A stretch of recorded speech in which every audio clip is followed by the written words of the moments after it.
Good morning, Madam Chair. Good morning, committee members. Thank you very much. My name is Senator Deborah Altshuler, representing the seacoast towns of Stratham, Exeter, Hampton, Hampton Falls, Northampton, Greenland, and Rye. Senate Bill 203 is a taxpayer accountability bill.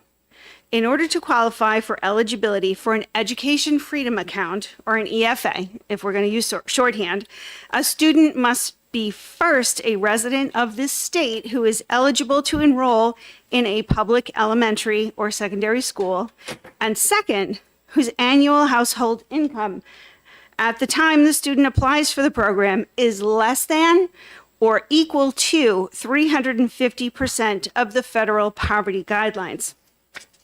In the packet I've given you, there is a page that outlines the federal poverty guidelines for 2025. So right there, it's on the back of one of your sheets with my testimony. Then the program abdicates all fiscal oversight with the final line, no income threshold need be met in subsequent years, provided the student otherwise qualifies. That's found in RSA 194-F semicolon 1. So there is no financial responsibility on the part of the state, which is giving out millions of dollars in education subsidies. Entry into the program for students in a family of 3 is an annual income of $93,275. For a family of 4, the annual income requirement is no more than $112,525. Keep it right up there. Thank you. The most current income statistics for New Hampshire from the U.S. Census Bureau put the median household income in New Hampshire at $1,116,546 for 2023, and the average household income at $124,062. So once a family is in the program, verifications of increases or decreases in income over the following years after initial entry just don't exist.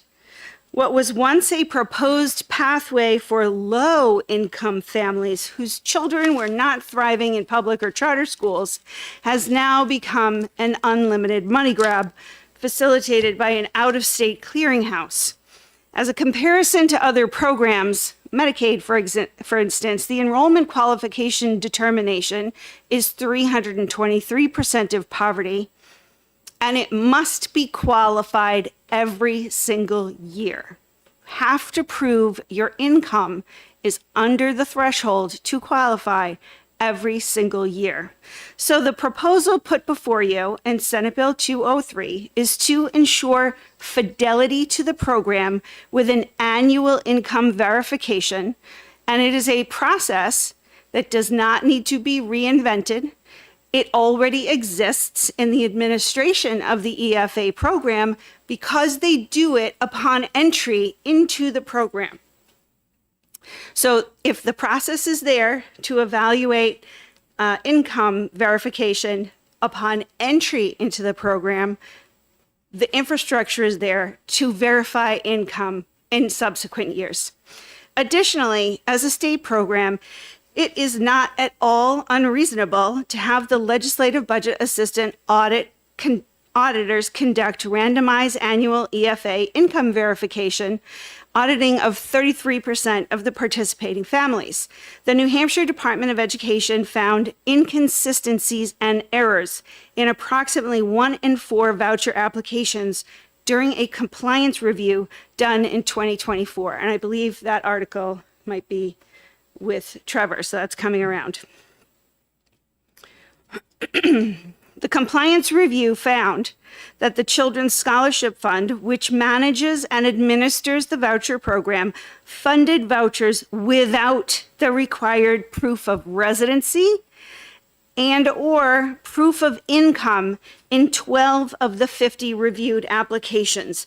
The fund will have to reimburse the state for about 20% of the flagged applications, and it is unclear if the New Hampshire Department of Education will review the remaining 4,600 applications at the time to ensure that they are awarded according to our state regulations. This state authorized program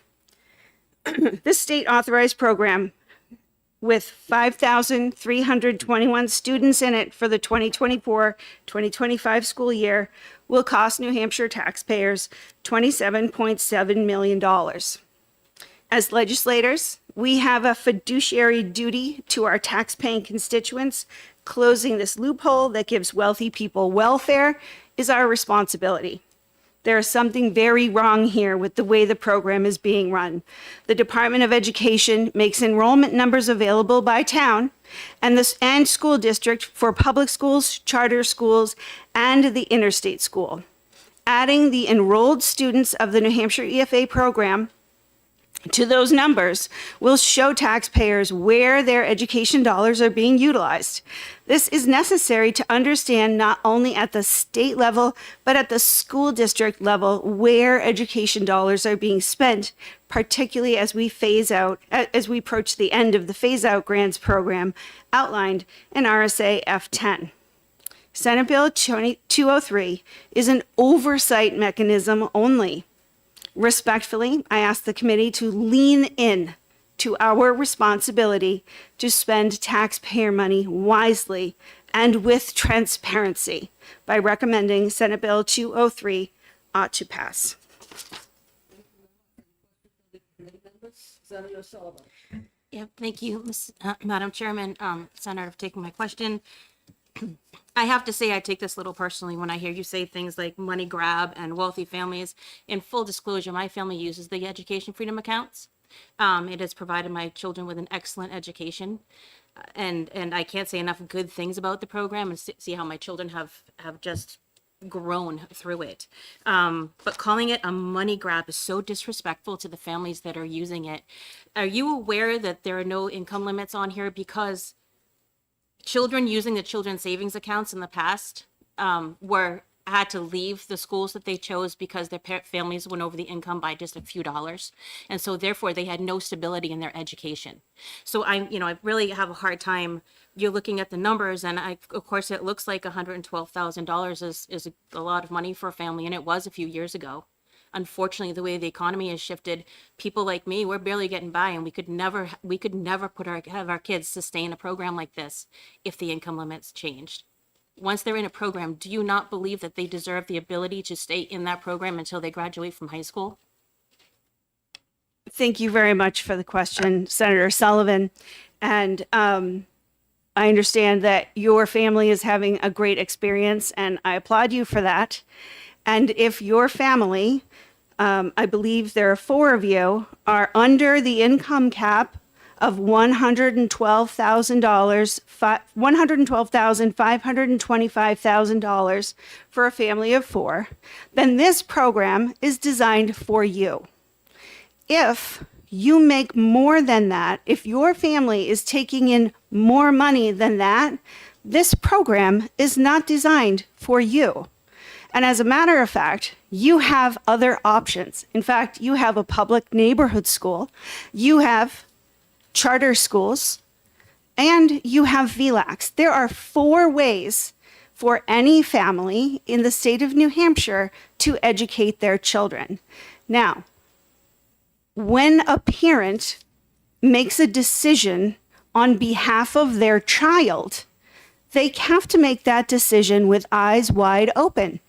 And if you know, entering into a program, that there is an income cap, and you know that you may have to continue to qualify for that because if your financial situation gets better, that's great for you. That's great for your neighborhood. That's great for the state. But what is not okay is to continue while your family is on an upward trajectory to take money away from other families because you're doing better, and that's great for you. But you cannot expect the New Hampshire taxpayers to subsidize your choices if you don't qualify for a particular program. Where you put your kids, we have established in the state that parents may choose where they wish to have their children educated. That's their choice. There are programs available for your children, and they have different qualifications. So once you meet those qualifications or don't, that's not the program for you. Follow up. So exactly. So the contract that I entered into was that I would have the education freedom accounts and qualify that first year, and then I would not have to requalify. So it guaranteed that we would be able to keep our sons into those schools until they graduate. You want to change through this legislation you have. Isn't it true that you want to change that agreement that parents now have with the state that are using the education freedom accounts? Thank you for the question so that we can dive a little deeper into that. The state entered into a program where, unlike any other subsidy for anything anywhere in the state, requires an annual application to verify that you are qualified to be in this program. There are lots of programs that have income verification. This is a program that doesn't have income verification. So essentially, once you're in the program, you've qualified by being at 350% of poverty. And then if your station improves and your family starts making more money and you can improve your situation in your home, then the taxpayers should not be funding that with you. You should be taking care of your own responsibilities. If you're making more money, then use the money to pay for your children's education. That's what you've chosen. But you can't expect the state to continue paying for your children's education while you're making 400, 500, 600% of poverty so that you can buy a new car. That's not how this rolls out. We don't subsidize your lifestyle. We help with getting your kids a good education. But if your situation improves, that's not fair to the taxpayers. Sorry, last one. Yep.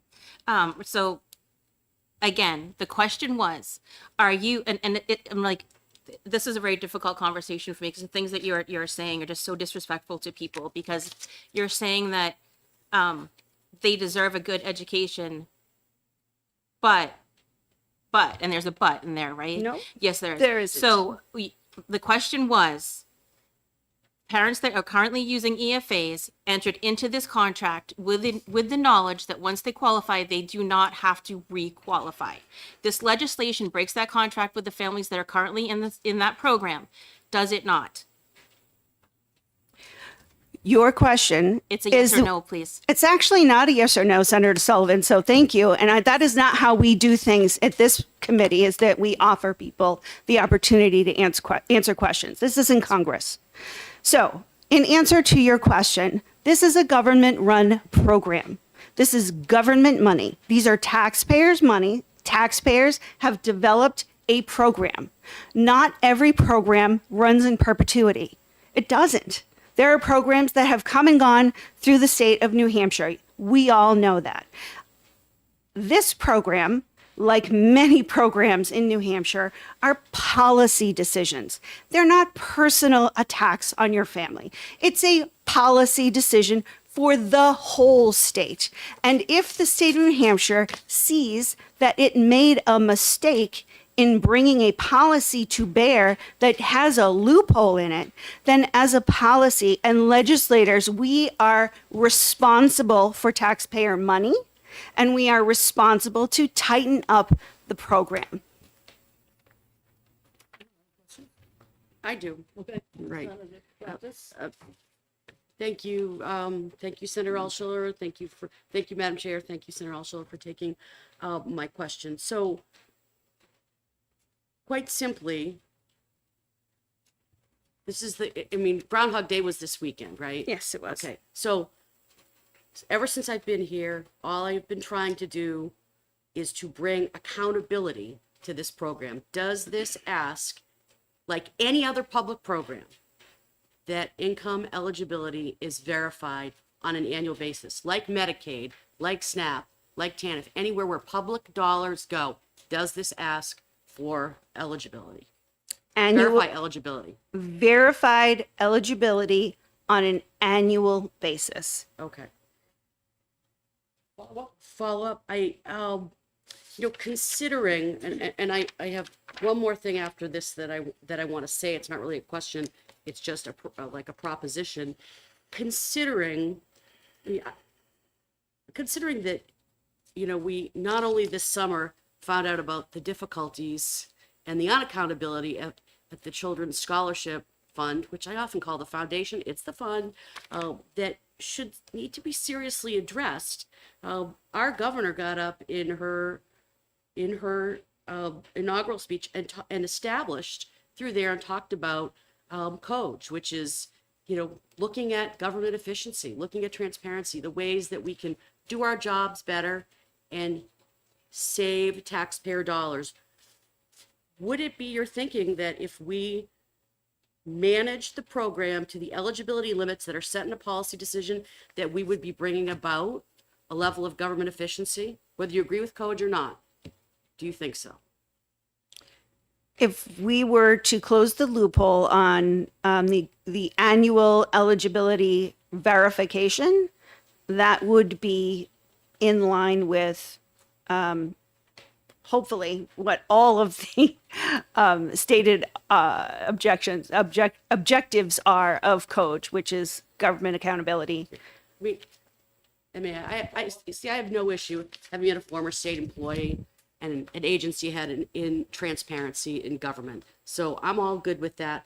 I just want to say that, I don't think that it is, I think from a policy decision and knowing now what we know about the program that is managing the funds, that putting an annual income eligibility check in here is reasonable. But my proposition as we go forward, in fairness to children, and I've said this before, that are in the program, is that we need to be thinking about a policy that is a companion to this, that looks at if children are going to be potentially leaving a place where they're at or being moved someplace else, that there is a softer landing or a transition period that we can all agree to. I think that is, you don't have to agree with me on it, but I just want to make that policy statement that I think that we have to look at, like, if there's going to be an exit strategy, what's that going to be?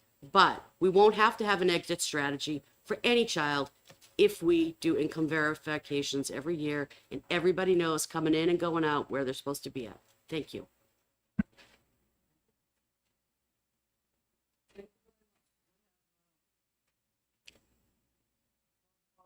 All set with me? Okay, thank you. I'll be back. Yes. Trevor, were there extra copies for me? Oh, yes, you put them. Thank you so much. I see they're on my desk.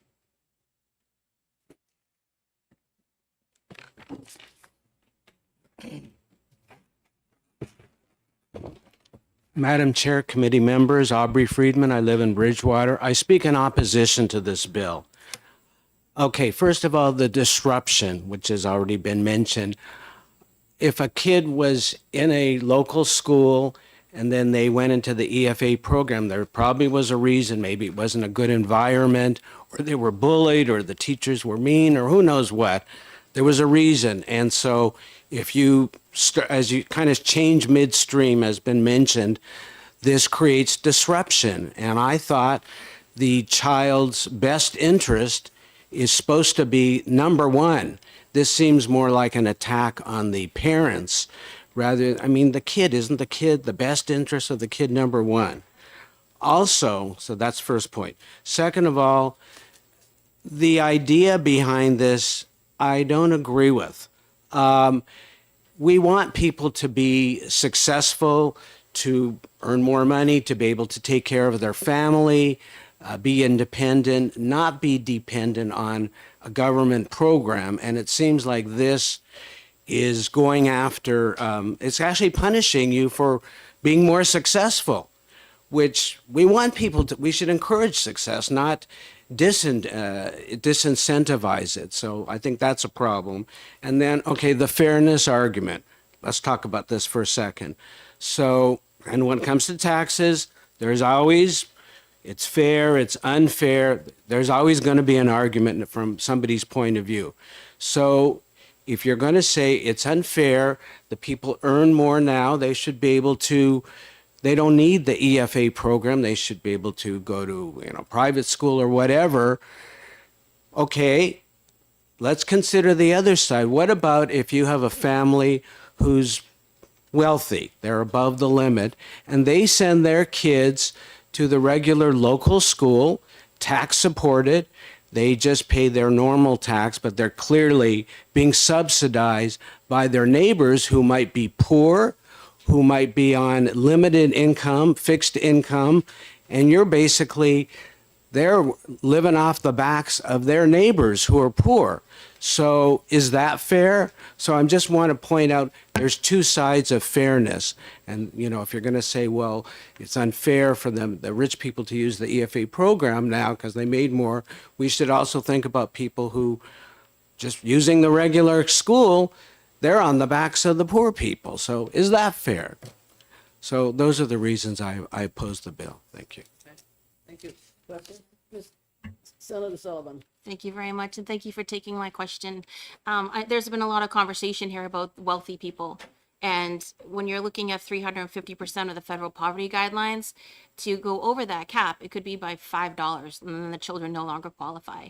Would you agree that that is an enormous amount of money for low-income families to use to be able to have to replace? I think usually the average is $4,800 per child that uses the education freedom accounts. If the parents go over the income limit by just $5, is there a way for them, do you think, to make up that $4,800 to afford that school? Well, I think that is unfair, to be honest, and I don't think most people are just going to jump up from 122 to suddenly, I don't think it happens that way in real life. You get, and you could, maybe you got a fantastic job offer and they're suddenly going to offer you a lot more, but in real life, your standard of living goes up incrementally. It doesn't jump like that. So it would be suddenly you're thrown into a different situation, and I don't think it's fair. Sorry, pointing to my red light. May I? Yeah, absolutely. Thank you. Good morning, Aubrey. I feel like we're on a first name basis now. So welcome back. Thank you. So do you feel that this program, when public money is moving into private schools, home schools, whatever it might be, but leaving the public sector, that it puts any burden on the local taxpayer?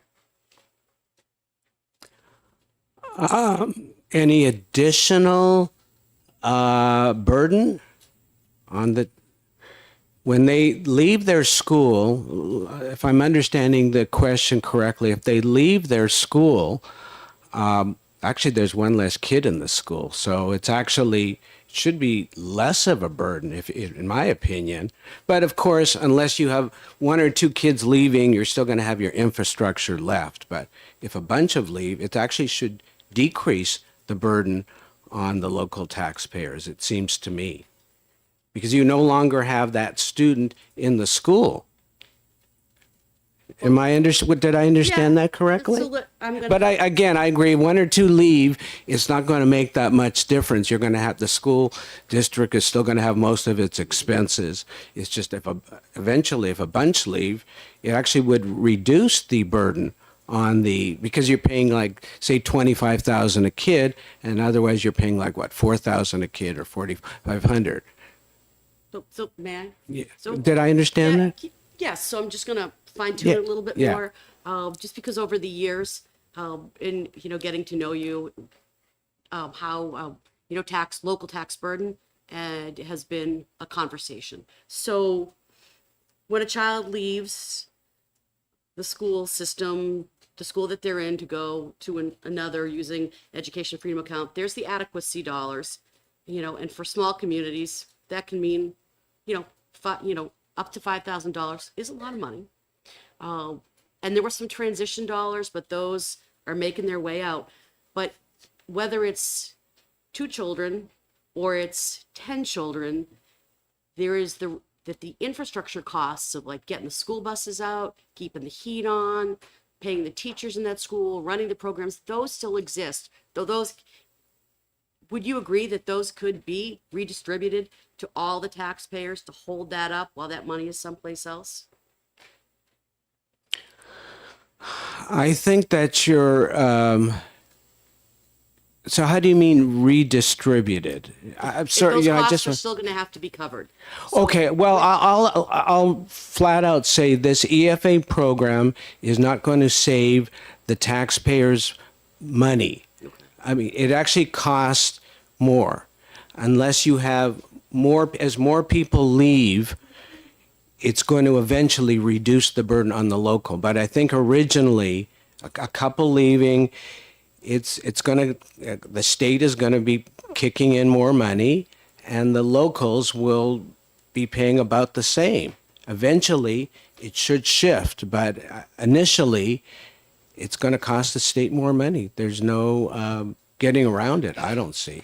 Okay. Did I answer that? You did. And again, good to see you, Aubrey. Okay, thank you. Okay, thank you.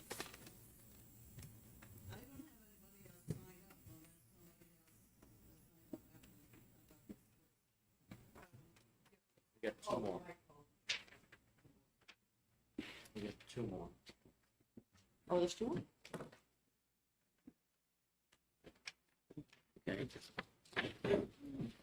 David Trumbull.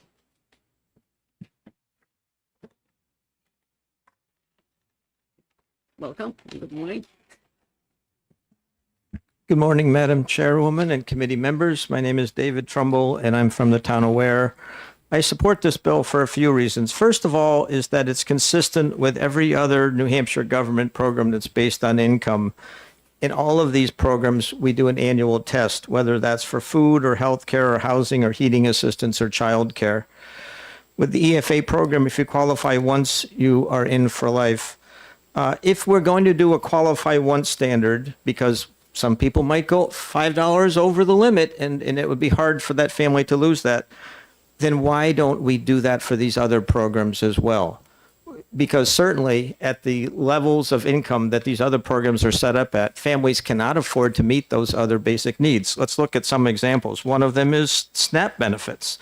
Family of 4, income limit is $40,000 and $560. So if they go up to $41,000, this is still a family that's going to be struggling to be able to pay the rent or put food on their table, and so their children have food. Another example is the Granite Advantage healthcare program. That's more generous than plain Medicaid, and that's $41,496. The child care program, at no cost, it's $31,200. The $5 cost share is $43,056. Even the minimal scholarship program is $113,000. And as Senator Altshuler said, 350% of the federal poverty level is $112,525. So if we believe that we need to take care of people who may just go over the limit, why do we make an exception for education? Now, the argument has been made, well, we want to have continuity of education. But I ask you, is it more important that a child gets to continue education in a school of their choice than that that child has a place to live that night? Because if they go over the limit, they lose their housing assistance. Is that more important than that child has food on the table, or that they live in a place where there's heat, especially at times of year like this? So it seems like if you're going to make the exception for this program, you need to justify why you are not making the exception for the other programs. Also, the question came up about family income changing. When children are very young, families tend to have somebody at home taking care of them. That's for many families. After the child goes to school, they can go back to work. Maybe they get promoted. Maybe their business grows.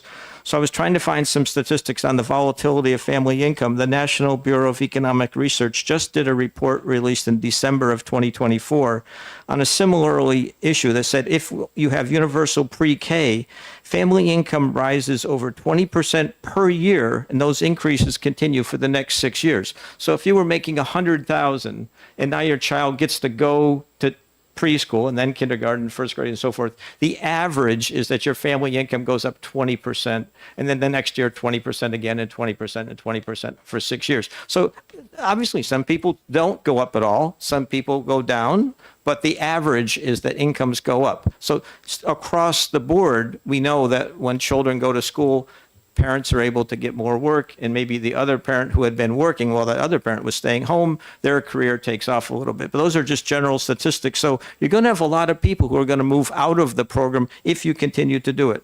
To go to some of the other questions that were raised, which was the broader question about, well, is it fair for people who switch? The latest DOE statistics are that there's less than 500 switchers. So out of all the children in the voucher program, we know this is true in New Hampshire and in every other voucher program around the country, 75 to 80% are already going to private school before there was a voucher program in New Hampshire.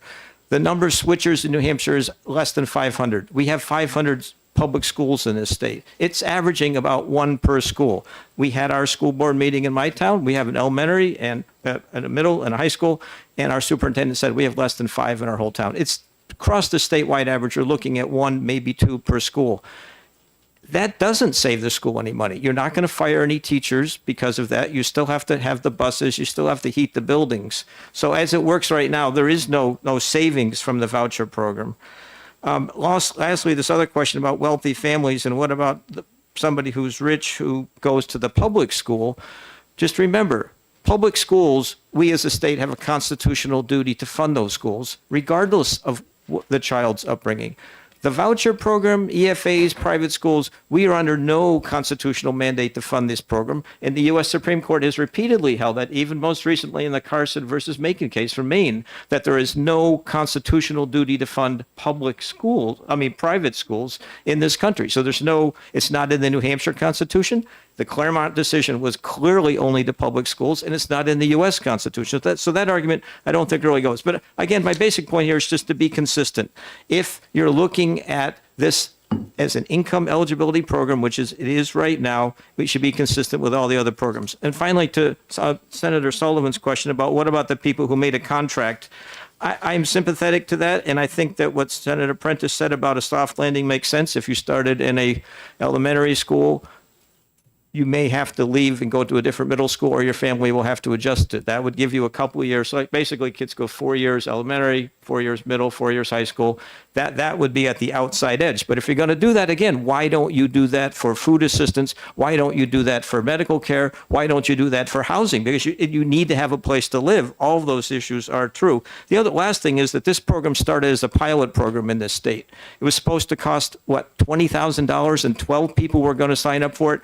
I don't care if it's transportation policy, criminal justice policy, healthcare policy, or education policy. When it's a pilot program, you're supposed to try it for a year, see what happens, and make some adjustments. And the legislature has refused to look at this issue. This bill has been in front of you every single year. So the fact that the contract was made, I think, is not the strongest argument, because a pilot program is intent in all levels of government. You look at it, you evaluate it, and see what changes do we need to make. And I think any parent who signed up for it thinking I'm good for life is really not looking clearly at what a pilot program is. Thank you. Thank you. Any questions? Senator Altshuler. Thank you, Madam Chair, and good morning. Thank you for taking my question. I want to dial back to, you made a few statements about the state entering into programs, right? And then those programs changing along the way. I'm wondering if you knew that originally, when the state of New Hampshire put together a collective retirement program, it entered into a promise or a contract with the state of New Hampshire to pay for over 30% of the costs. And currently, the state has reneged on that, and we pay zero. And so that would seem to be a breach of a contract with our municipalities. Were you aware of that in your town? I am aware of that. That's come up numerous times in our town, and it is unfair to the town that the state has not lived up to that contract. And so, again, if this is going to be the argument that we have to honor this because it's a contract, then we should honor that contract as well. In other words, if this is where the Republicans in the state say we have to keep the EFAs, once you're in for 1 year, you're in for life because it's a contract, then we should honor that contract and start paying 30% of the pensions to all the teachers and fire workers and everybody else around the state. Follow up? Okay. Thank you One very follow-up. much. One follow-up, yes. Additionally, the state of New Hampshire used to have a section of its budget that came out of the education trust fund for school building aid. And we, as a state, had made a contract or promise to provide school building aid to to our municipal neighborhood schools so that they could do improvements on their schools and keep them fresh and running and make sure that they could meet the capacity of their neighborhood schools. And the state of New Hampshire backed off on building aid for almost a decade. And we have just recently started to go back. Did that impact your municipality in any particular way? We built our middle school before the moratorium, so we were lucky in that regard. But you're right, a 10-year moratorium on building aid, I think what I read in the paper was that there were 17 schools that submitted and were accepted for building aid last year, but we only funded 2 of them. And so and also our town is still paying back a large debt. So I do think that if the state if the argument is we have to honor this because it's a contract, we should honor the pensions, we should honor the building aid. The other thing is that even if you consider that argument, there's nothing preventing the legislature saying that from going this day forward, any new people who enter the EFA program would have to have their incomes verified annually. And that would eliminate the questions about what about the people who signed it as a contract. So at the very least, I think everybody on the committee can agree on that. I hope. Thank you very much. Thank you. Deborah House.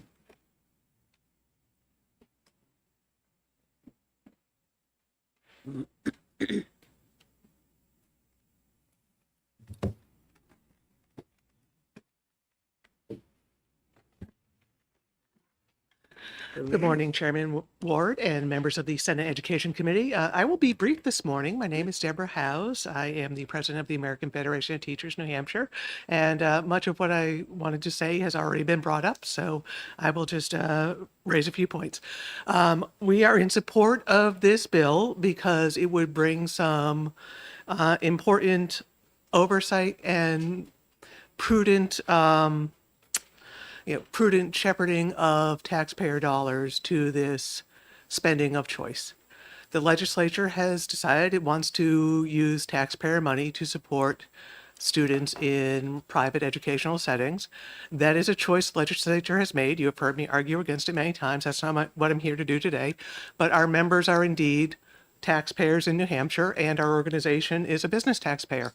And we feel that this spending should have the same sort of income verification as all those other important programs that support feeding children, support keeping families housed, support keeping the heat on in families' homes. If there is an income verification for any of those programs, we really feel it should be checked on.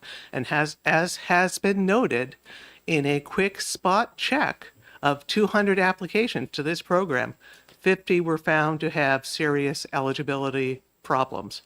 So there is need to check eligibility, and verifying every year that families are indeed eligible and remain eligible is just prudent oversight of a scarce resource, which is taxpayer dollars.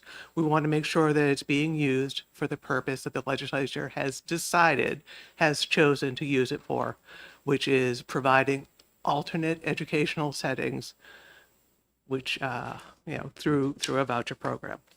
And that's what I have to say, which is in addition to the other points that people have made. Thank you.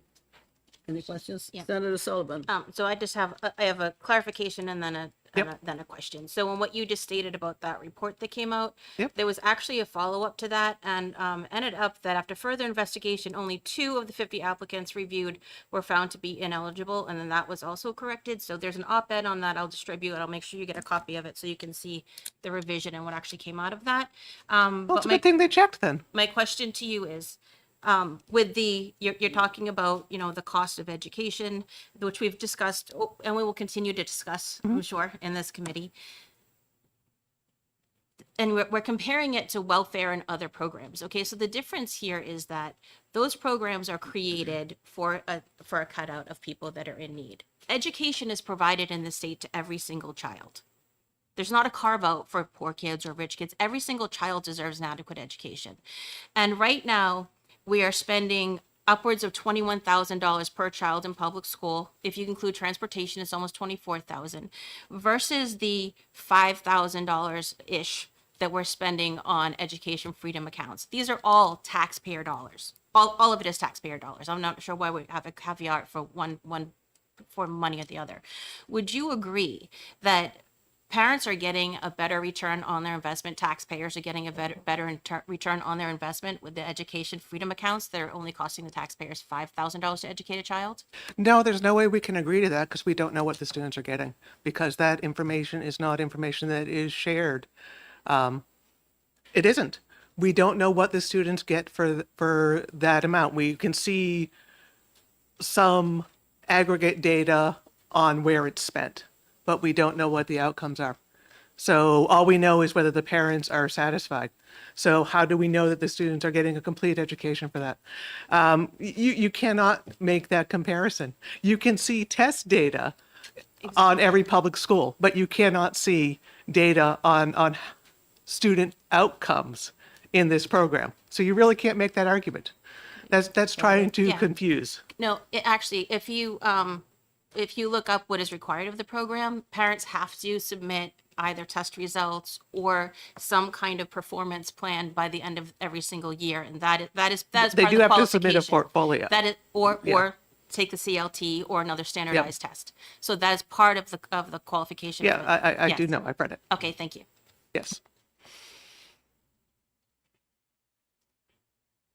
It's a very short question. We're running very Thank you, Madam short Chair. on time here.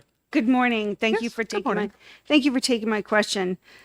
Just so that you can finish your answer, is it when students who are required to who are part of the EFA program are required to submit a portfolio that is reviewed by any teacher, it doesn't have to be a teacher of their grade level, if I understand, it does not have to be a teacher in the subject matter of the portfolio. In fact, it can be anyone who calls themselves a teacher, or takes these tests.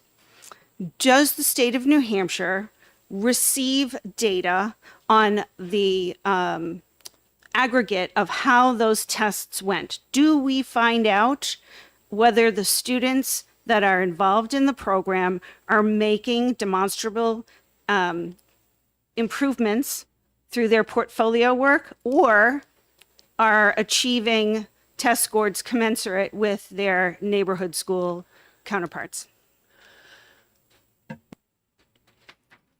My understanding is that remains with the scholarship organization. Yeah.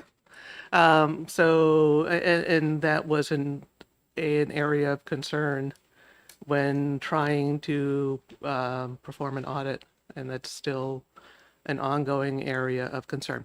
And one thing, I'm sorry, because we did get in a little back and forth here. I did not finish my answer. This program, this voucher program, was introduced as a way to help families in the low income bracket. So the legislature itself created that distinction. So means testing is not an idea that should be foreign. The legislature created this program with that stipulation. I don't think we should be questioned on asking that you treat it as any other program that has that stipulation. So do you agree that the legislation as it stands does not have that re-examining so you're stating that the legislature put it in with the income limit. The Yes. legislature also put it in without continued verification. Do you agree? That is the law. Yes, okay, Okay. yes. Thank you. Any further questions? Thank you very much. Is there anybody here who has not had a chance to say something or did not sign up? If not, we end this on SB 203.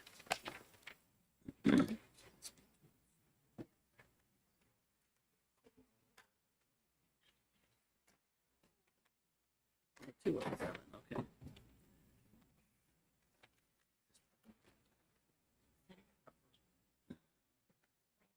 A few minutes, and Daryl would like to know what time you think. Okay. Daryl would like to know what time you think you'll be extending. No, that we have. Daryl's at his other meeting, and he just wants to know what time you need him back here. Who was that? No, no. Daryl.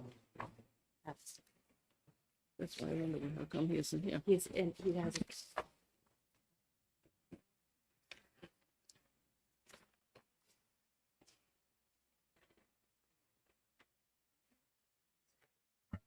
Okay, let's open up the hearing on SB 206, 207. And the prime sponsor is Senator Altshuler. Good morning, Madam Chair. Good morning, committee members. For the record, my name is Senator Deborah Altshuler, representing the communities of Stratham, Exeter, Greenland, Rye, Hampton, Northampton, and Hampton Falls, and Exeter. So all 7. So today I introduce Senate Bill 207, requiring the Department of Education to administer the Education Freedom Account program. This bill brings the administration of the Education Freedom Account program under the Department of Education. As a department of state government, the administration of auditing can be done by the Legislative Budget Authority without issue. As the LBA says on its own website, fiscal transparency is key to a healthy democracy, and public scrutiny helps ensure that government works for the people and spends their tax dollars wisely. Transparent NH was created to give citizens a portal to information about how New Hampshire spends tax dollars and other revenues to provide services to residents. What is not yet on that website, though, is the audit of the EFA program. Currently, the Children's Scholarship Fund, unless of course it went up sometime between 11 p.m. last night and now. So I'll leave that space open. Currently, the Children's Scholarship Fund can use up to 10% of deposits or deductions from EFAs to cover administration costs. With a program projecting to have a cost of $30 million, pulling this program under the Department of Education will significantly reduce those costs, even with a reduction to no more than 5% of the cost. I can think of a lot of agencies that can do a lot with $1.5 million. Some efficiencies and highlights I'd like to point out to you are the following. On page 4, section 6, part B, the Department of Education would have the option of extending an offer to Class Wallet to compete with a bid to be the financial technology company to assist with payments, purchasing, and reimbursements. The states of Arizona, Arkansas, Florida, Indiana, Massachusetts, and Michigan currently use this vendor for their financial services. It would be good to get this process out to a competitive bid. Page 5, section 13, lines 18 through 20, addresses the issue of evaluating preferred vendors and what is covered under that preferential status, shedding light on this currently opaque process. Pulling that under the Department of Education would make that a transparent process. And all of the records around how that happens would be available to the taxpayers. Page 6, Section 14E will finally clear the way for the LBA to be able to access all the information it needs to thoroughly conduct an audit and report to the Joint Legislative Performance Audit Committee as required by law. Senate Bill 207 will rein in the EFA program and end the practice that no other state agency has of skipping the public rulemaking process. The public rulemaking process. As it stands now, all the information and all the decisions made by this third-party contractor are not available for the taxpayers to review. Finally, I'd like to address the issue of rollover. Currently, unused money from an EFA sits in a student account. It can continue to roll over year after year if unused. I have heard reports that there are families, quote, banking their money for an anticipated larger expense. And unfortunately, we have no way to verify how much money is being banked in this system since the current contract holder, the Children's Scholarship Fund, has yet to disclose this information to the LBA.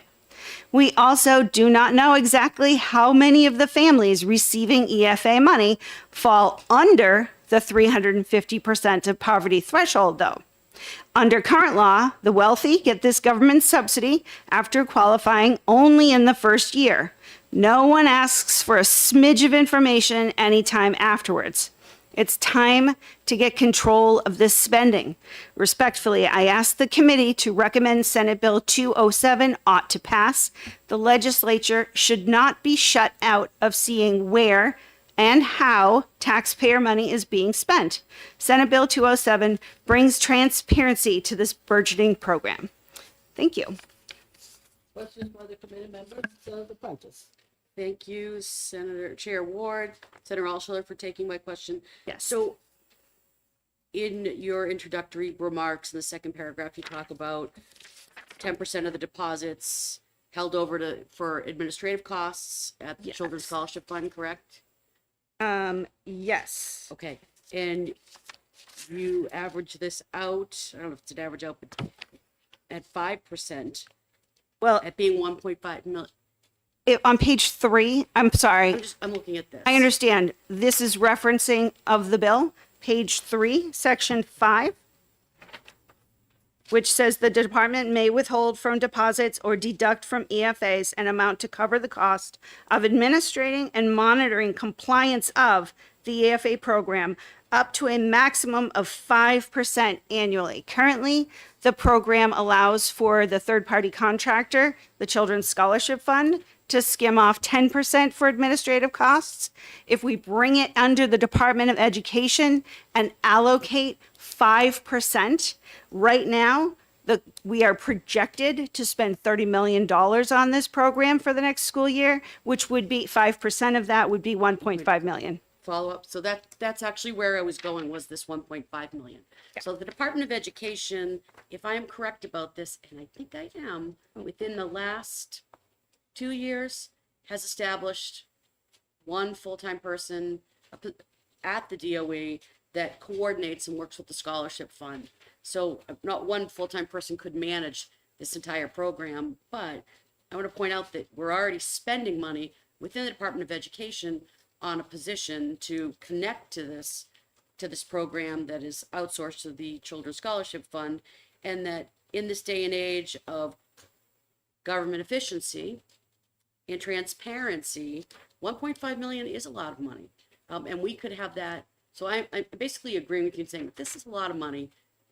Having this within the Department of Education, I know they've, again, hired at least one person. I don't see what the resistance would be to bringing this under the roof of government, unless there was something that that people didn't want to talk, that unless there was concerns about transparency. So it wasn't really my question was about the 1.5 million. Then I made a statement. Thank you. I think you're onto something. I appreciate it.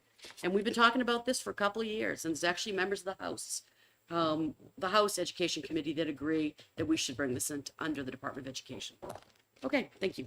Senator Sullivan. Thank you very much, Madam Chair. Thank you for taking my question. First, I think we're seeing with DOJ, and we will see with our code, that any government agency that could manage any program for less than 10% would be a miracle in this day and age. But there were RFPs that went out for this program. The Children's Scholarship Fund was the only one that actually applied.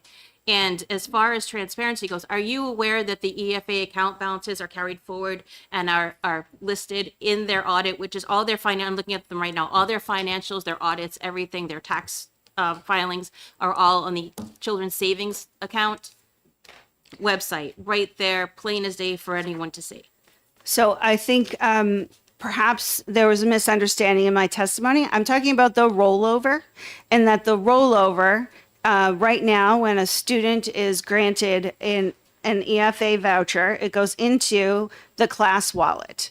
And again, we don't know what competitive or non-competitive bid process class wallet was. And we do know that there is not an annual competitive bid process that the Children's Scholarship Fund enters into. Just to clarify on that, the rollover would be pulling the money that's unused. If a student's family was given a voucher, didn't use it, then it becomes a use it or lose it moment. If you don't use it, then it rolls back into the program. And in the next round, you can apply to get another one. That's the rollover.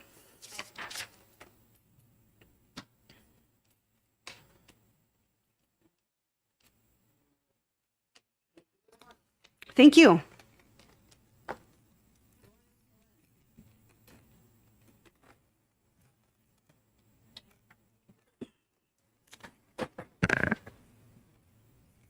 just going to leave it on.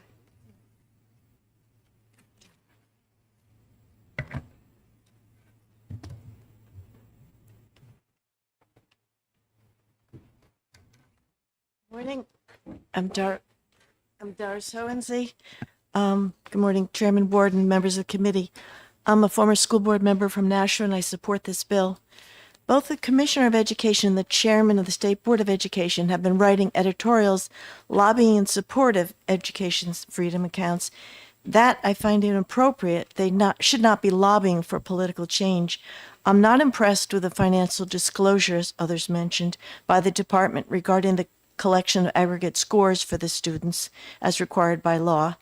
The department is failing to do its job, or worse, concealing information from the public and lawmakers as they consider follow-up legislation. But despite all this, the department should be overseeing the education freedom accounts. The expectation is it may cost up to $100 million per year if income restrictions are lifted and the universal EFAs are distributed, and that's $10 million. To a private company is just inappropriate. Having the department take care of this would be more reasonable. Also, the Class Wallet program that's currently being used charges 3% and keeps the interest on the outstanding balances. The department should manage these funds, collecting the interest and seeking to purchase software to maintain the expense records rather than pay 3% annually over and over again. I have one other question, other remark. When I was on the school board, we had the thing called a conflict of interest, and we had a board member who had a family member who was teaching in the district, and it was considered a conflict of interest for her to get in on any discussions of negotiations and salaries or anything for the teachers when we did union negotiations. She stayed out of it. And I just felt a little awkward here, and I'm sorry, Senator Sullivan is gone, because when you have someone who is benefiting from this, it puts them in an awkward position, having to defend it. It is a conflict of interest, and it's something that you should be aware of, and it makes the audience feel uncomfortable. I don't know, it's something you ought to think about. That's all. Thank you.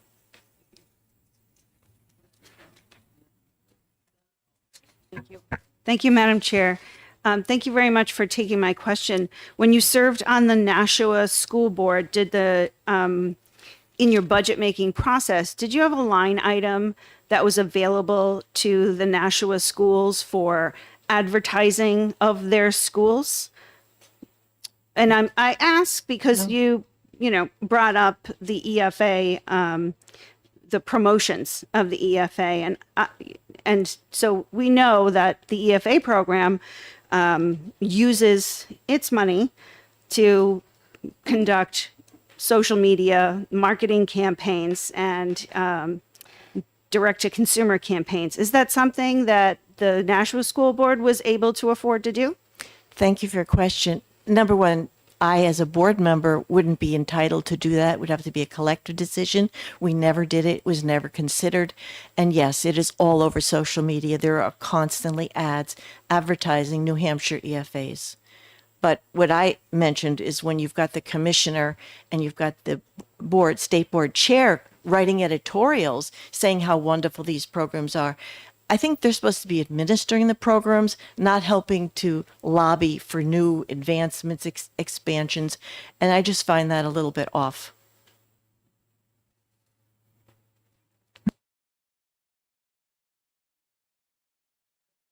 Thank you.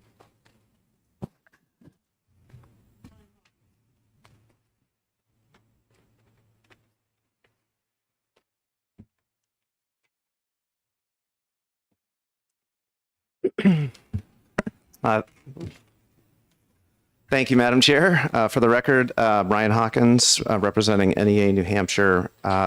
We are here in support of Senate Bill 207.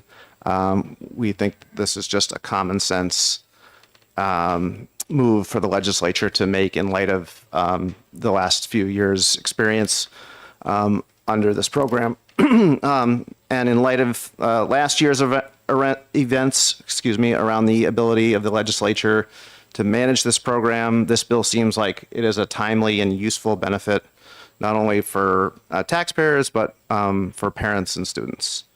A version of this bill was passed on the floor of the House out of the Policy Committee in 2023.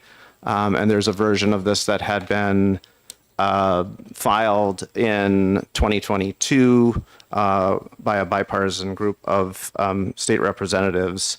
I think our state employees would do a great job with this program, and it's worth entrusting them to manage a program like this. Currently, there is no EFA administrator in the position, to my knowledge, but there was one created by the legislature. The funding is there, and I think we are just waiting. Not sure where the process is on that, but I think that's important. This is a small but meaningful change to establish the building blocks of accountability and transparency for this program, especially if the legislature is contemplating any kind of expansion.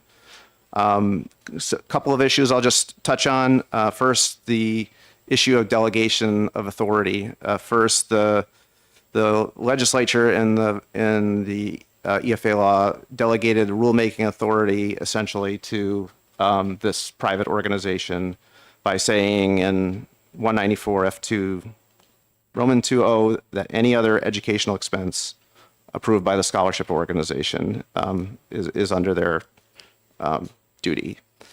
And so the scholarship organization under this program has substantial authority to decide not just the details of how the program is implemented, but which entities are funded with state education funds and for what purposes, and how education is delivered to students. They're responsible not just for processing applications from eligible families and monitoring compliance with program requirements, but is given broad discretion in terms of when and how to audit individual EFAs, meaning it will decide not just how the program participants are held accountable, but whether they are held accountable.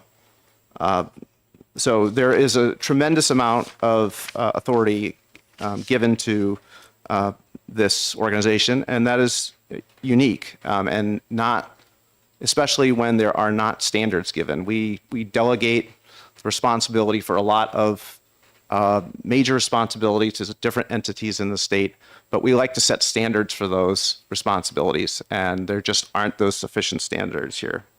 I'll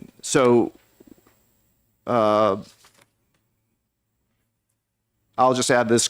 Another component of this is also that the scholarship organization may approve education and service providers on its own initiative at the request of parents or by notice to the scholarship organization provided by prospective education service providers. I think that's a really important point when you're talking about the delivery of education. As I said, the standards here are essentially completely given to this entity without any kind of real oversight or authority by the department. And so providers are approved, but there is no minimum standards like we have, for example, in public education. Next, the limiting the rollover authority, I'll just touch on that in the bill. I think that's really important. I think the limit's important.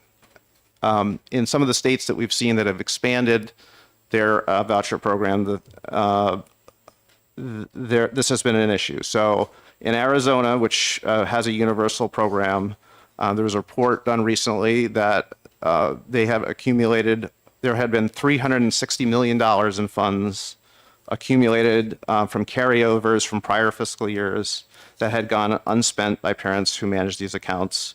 And happy to provide that report to the committee. That was a huge chunk of money for them. In a state like New Hampshire, we have very precious amount of public dollars available for programs. And so, especially when we're looking at all of the challenges ahead of us, not only in education, but in other programs, because as we know, the Education Trust Fund, if it runs short, the general fund is obligated to make that up. And so I think it's not helpful to have, potentially substantial amount of money just there. One more point, and then I'll close. The compliance review is brought up in Section 4 of the bill. It talks about the commissioner of the department. It changes the commissioner of the Department of Education shall transfer to the scholarship organization, students, EFA, the per pupil adequate education grant, plus any differentiated aid that would be provided to a public school. So, and that was problematic, as we saw from the compliance review that was done. Again, those were looked at 50, not the full 4,500, 5,000 applications. And those were dollars that needed to be returned to the Education Trust Fund.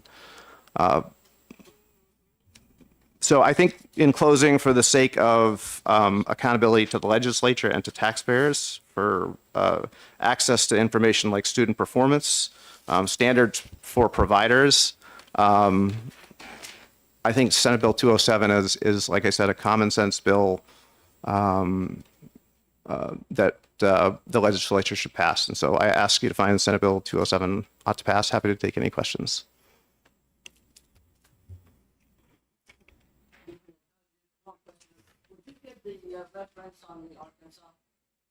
Arizona, yes. I can. If you have it, you can just, It is from, and I'll send the actual document to you, but it is the Grand Canyon Institute, and it was a report. It covered more than just the rollover, but it was an examination of state data provided by the state of Arizona. Thank you very rollovers. much. You're welcome. Senator Abbas. Thank you, Madam Chair, and thank you for taking my question. On the first page, and I'm talking about the rollover provision, that's lines 24 to 27. I understand what this does, but I guess the one quarterly distribution, do you think that number's sufficient? Should it be higher? Should it be lowered? I'm just wondering if you have any opinion on that. Not the policy itself, but I guess the amount. The amount. Okay, thank you for the question. I think that's sufficient. because, again, they're done quarterly. You have to pick a marker somewhere, and it seems like in order to strike a balance between sort of the flexibility not only for the family, but also for that we don't have a lot of money sitting in there that would be useful to go back to the education trust fund. That seems to me to strike a balance between those two. Thank you. Okay. Any other questions from the committee members? Thank you very much. Thank you. Now we have Deborah House.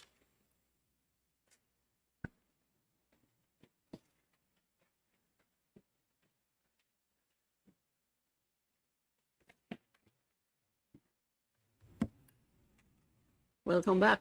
Yes, thank you. Good morning, Chairman Ward, members of the Senate Education Committee. Deborah House from the American Federation of Teachers, New Hampshire.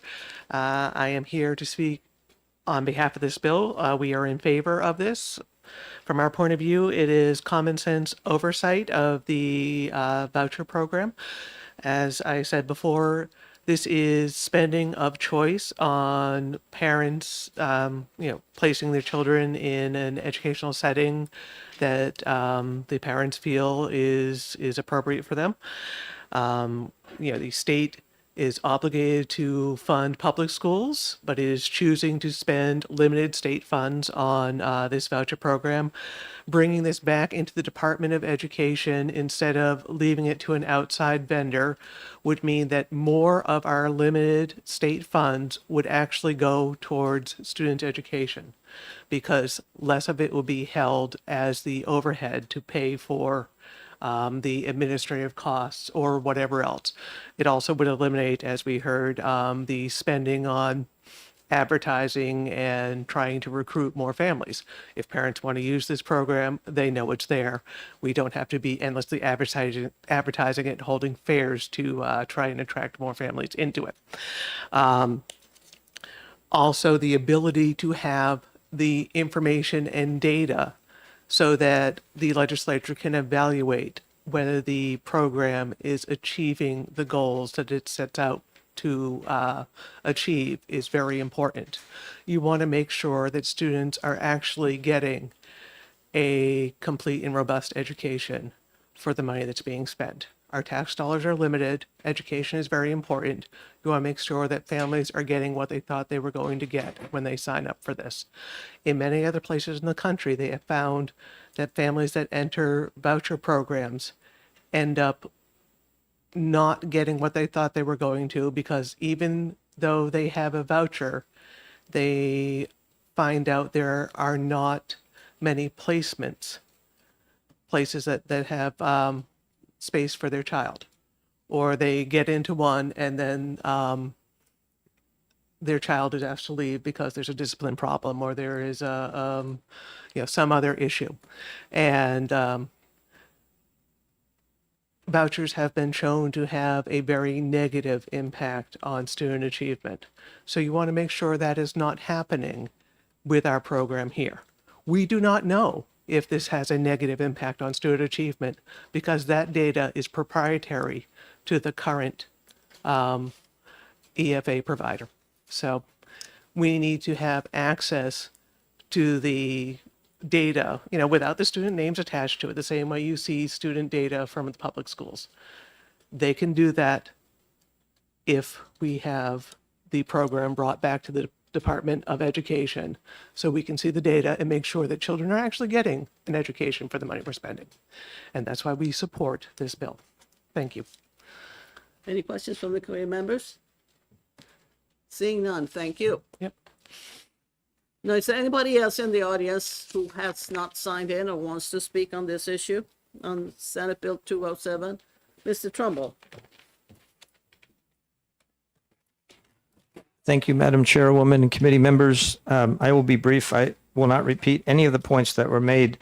One thing that I'm concerned about that was not raised is that I would like to see us be more deliberate about making sure that the rights of children who receive special education are protected in the EFA/voucher program.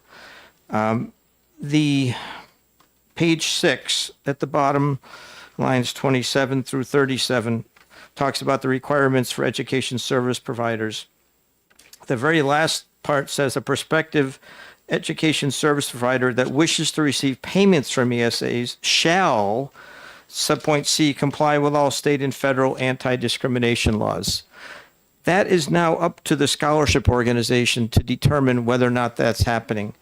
At the universal voucher hearing last week or 2 weeks ago in the House, there was testimony from a provider, a principal of one of these schools, who said they don't offer special education services.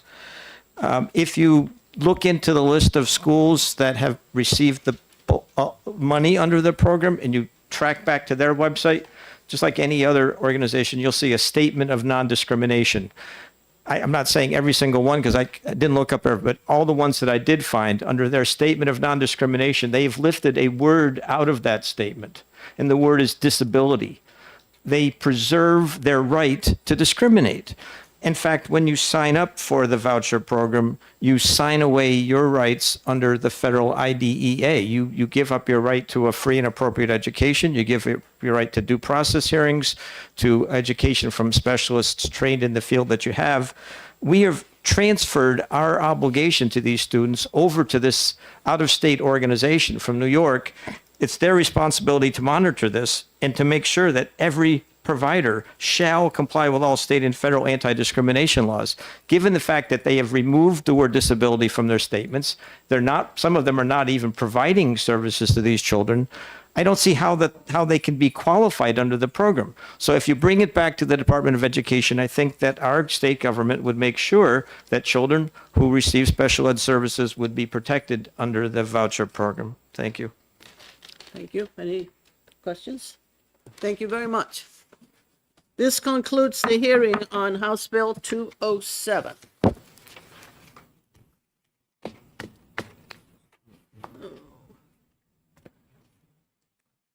The next one we have is House Bill 204. That has to do with free and reduced lunches. And this Senator Fenton, somebody introducing it for Senator Fenton?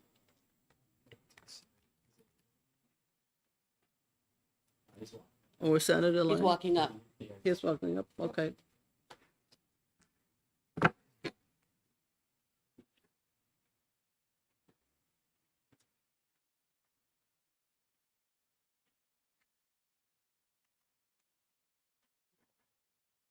Walking up from there. Downstairs. He got a note from his aide. Oh, as I he's see, on his okay. way. Okay, from his office. No, you're good. Yeah. Very good. It's like magic. Senator Fenton. You will introduce Senate Bill 204. Yes. Well, thank you, Madam Chair and members of the committee. It's good to be back in education. I miss it dearly. You guys all look good. My name, for the record, is Senator Donovan Fenton. I represent District 10, and I'm here to introduce Senate Bill 204 that addresses one of the most pressing challenges our schools are facing and families, the ability to provide nutritious meals to students who need them most while ensuring that taxpayers are not burdened with uncollectible school meal debt. As we know, there's no additional money in this year's budget. I think we've all heard that. Yet we continue to ask more and more of our schools with fewer and fewer resources. It is time for a moderate, fiscally responsible approach that allows us to support students without creating an unsustainable financial burden on our districts and our taxpayers. This legislation does three key things. It increases the eligibility, feeding more children who need help. By raising the threshold to 200% of the federal poverty level, we ensure that families struggling just above the current cutoff can access meals for their children, reducing food insecurity and improving student performance in the classroom. 2, it makes it easier to certify and apply for assistance. Families who qualify should not have to jump through unnecessary bureaucratic hoops, and school districts should have the tools to streamline the applications. This bill supports online application system and provides partial reimbursement to the districts that implement these improvements. And 3, it strengthens personal responsibility for those who do not qualify. While we are committed to feeding children in need, we also recognize that unpaid meal debt creates a financial strain on schools and our local taxpayers. This bill ensures that those who can pay so do so, preventing the accumulation of debt that would otherwise be shouldered by our communities.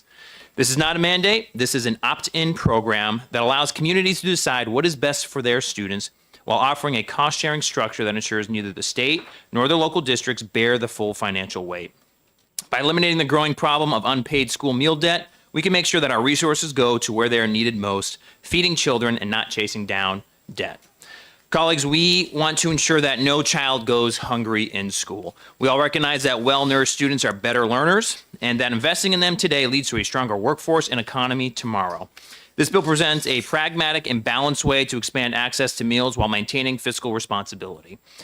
You're going to hear some unbridled truth from our schools in testimony today, the struggles of not being able to collect debt and how it just gets passed on. And we're asking more of our schools while offering less and less. I urge you to support this common sense legislation. Let's take a step forward, ensuring that New Hampshire students are fed and our schools are financially stable and our tax dollars are spent wisely. Thank you. Thank you very much. Any questions from the committee members? Seeing none. Thank you. Thank you, folks. Yes. Aubrey Friedman.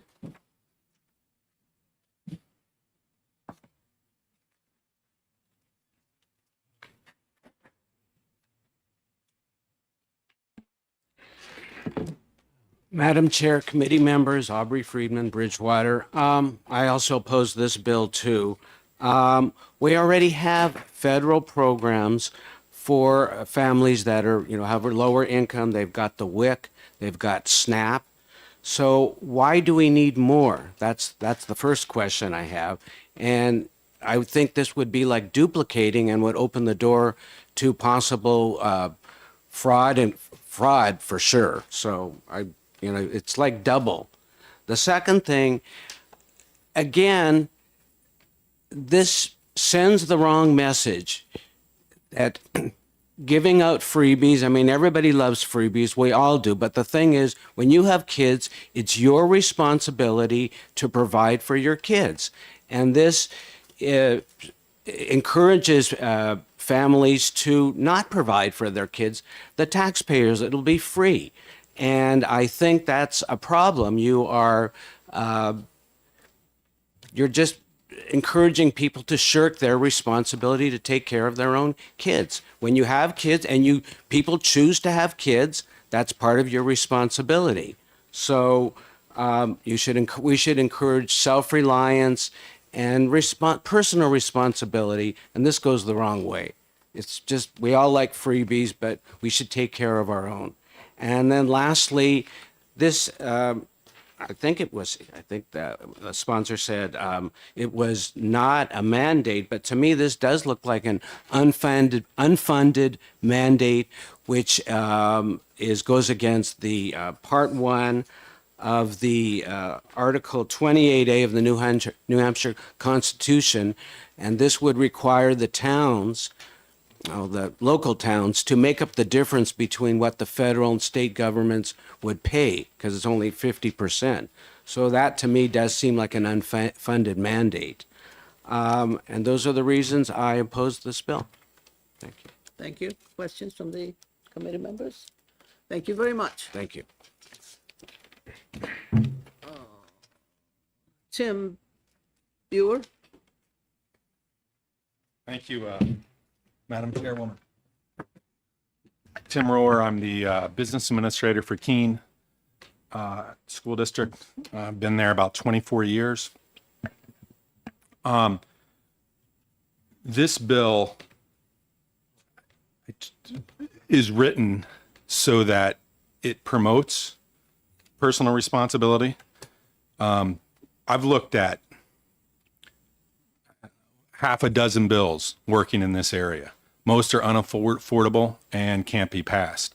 Medicaid automatic certification is tens of millions of dollars a year, and that would raise it to 300%. This bill is an opt-in. There is no mandate. So if the legislation isn't valuable to communities, they won't opt in. It won't cost the state money. it is not duplicating what's already done. Currently, there's free lunch available from the federal government for 130% of poverty. We're actually talking about not being able to afford stuff previous in this committee that was set at 350% of poverty. We're talking about feeding students. 130% of poverty, you can have free lunch from the feds.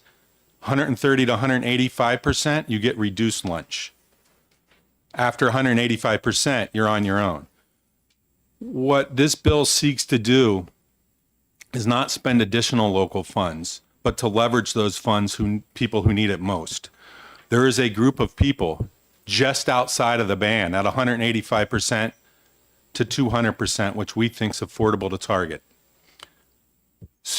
These are working poor, people trying to make it, struggling to put food on their table. This is exactly the type of thing that us as a community and as a state should be working towards, helping those who are just on the fringe. Have lunch. It's relatively cheap. Why would a district opt in when they would have to pay for half of that cost? Just use Keene for an example. Mid-sized city. It would cost the state of New Hampshire $18,000 for them to implement this, and it would cost us locally $18,000. Where would this money come from locally? Currently, not talked about much. There are districts all over the state struggling with unpaid lunch debt. People don't want to say no. They let students charge. And I can call any number of colleagues and say, who is charging? Who are you paying off this debt? Is it those folks that are on the fringe? Or is it those folks that should pay their own bill but are taking advantage of the situation? And that is the case. Keene does not currently have that debt, so I can't speak from that because we have policies in place that limit the amount of charging that a student can do and have for years. We used to have that. But I've talked to districts near to here that pay off $90,000 a year that are similar size, that if they implemented this and implemented the debt, we can be sure that they can say no because they're going to say no to kids who can afford it and target that money to kids who can't. It's about being smart. It's not a stimulus package where during COVID, my family got a payment. I didn't need a payment. And everyone could see the wisdom in sending payments to those who need it. We need to get wise with our limited tax dollars and target towards those who need it. It's a helping hand up. I grew up in a household that participated in a free lunch program. When I was in elementary school, my parents got a divorce. Very helpful. We were on it for maybe 2 years. That's the type of program. It's not a lifetime commitment. As the previous bill was set up, it is, you're on it while you need it. As your family grows in wealth, you come off. We're talking 200% of poverty, a very low amount of money.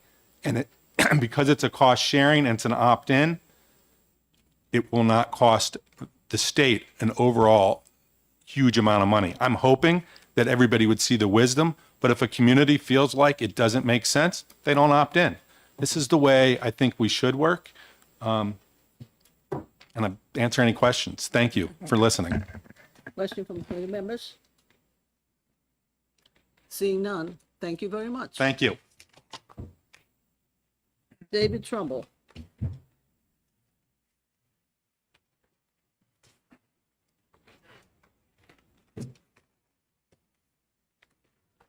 Thank you, Madam Chairwoman and committee members. My name is David Trumbull from the town of Ware. I do support this bill, although I would like to see the amount go higher than 200%. I think at the very least, this would be a good first step in New Hampshire getting towards helping children who need to eat. Offering you a little statistics. One is about the increase in food insecurity in New Hampshire. Between 2023 and 2024, food insecurity rose in the state 44%. That is a huge crisis for people who don't have food. What does it mean to be food insecure? It means you do not have enough food on a regular basis to feed your family. And for families who are trying to decide between paying the rent, putting gas in the car to go to work, heating their apartment and having lights and feeding their children, unfortunately, often that means that a child goes to school without food. This is from the New Hampshire Food Bank, some statistics on food insecurity. There's 135,000 people in the state. 33,000 are children. Also, this is an issue that is double the rate for Black and Hispanic children. 20% of Black children, 16% of Hispanic, 7% of white children. So it's a serious issue in the state. Children do go to school hungry. There's really no question about it. The NoKidHungry.org indicates that 75% of educators working with schools students who regularly come to school hungry. Childhood hunger is easily one of the most pressing issues. They said, this is pre-pandemic, 60% of children from low-income communities said they came to school hungry, and the majority of those kids admit that it makes school difficult. As far as the benefits, you are the Education Committee. There is numerous studies on the benefits. I would urge you to check out a report written by Feeding America. It's called Child Food Insecurity, the economic impact on our nation. And Dr. John Cook was the project director. Just a few highlights from that study. Food insecure children compared to food secure children, their math and reading scores, 11-point difference. Hungry children repeat grades twice as often. Hungry children are more likely to be absent, have hyperactivity, and twice as likely to receive special education. Food insecure children are more than likely, twice as likely to be suspended from school, and hungry children need mental health counseling 4 times as likely. And the report concludes that such impairments of one's person's earning capacity do not only impact that person and or his contribution to society, they can also impact children's human capital accumulation and earning capacity. This is the pattern suggested by the term cycle of poverty, in which the impacts of one generation's poverty present barriers to the next generation's achievement of its potential. We have a number of poor towns in this state. There are obviously poor families in this state. The generational cycle of poverty, food locks children into that cycle. And if we feed them, they break out of the cycle more easily. Not saying that every child who grew up poor doesn't have a chance to become amazing, but why would we not look at the benefits of feeding children? This is easily a first step that New Hampshire could afford. Thank you. Thank you. Questions? Seeing none, thank you very much. Nancy Vaughn.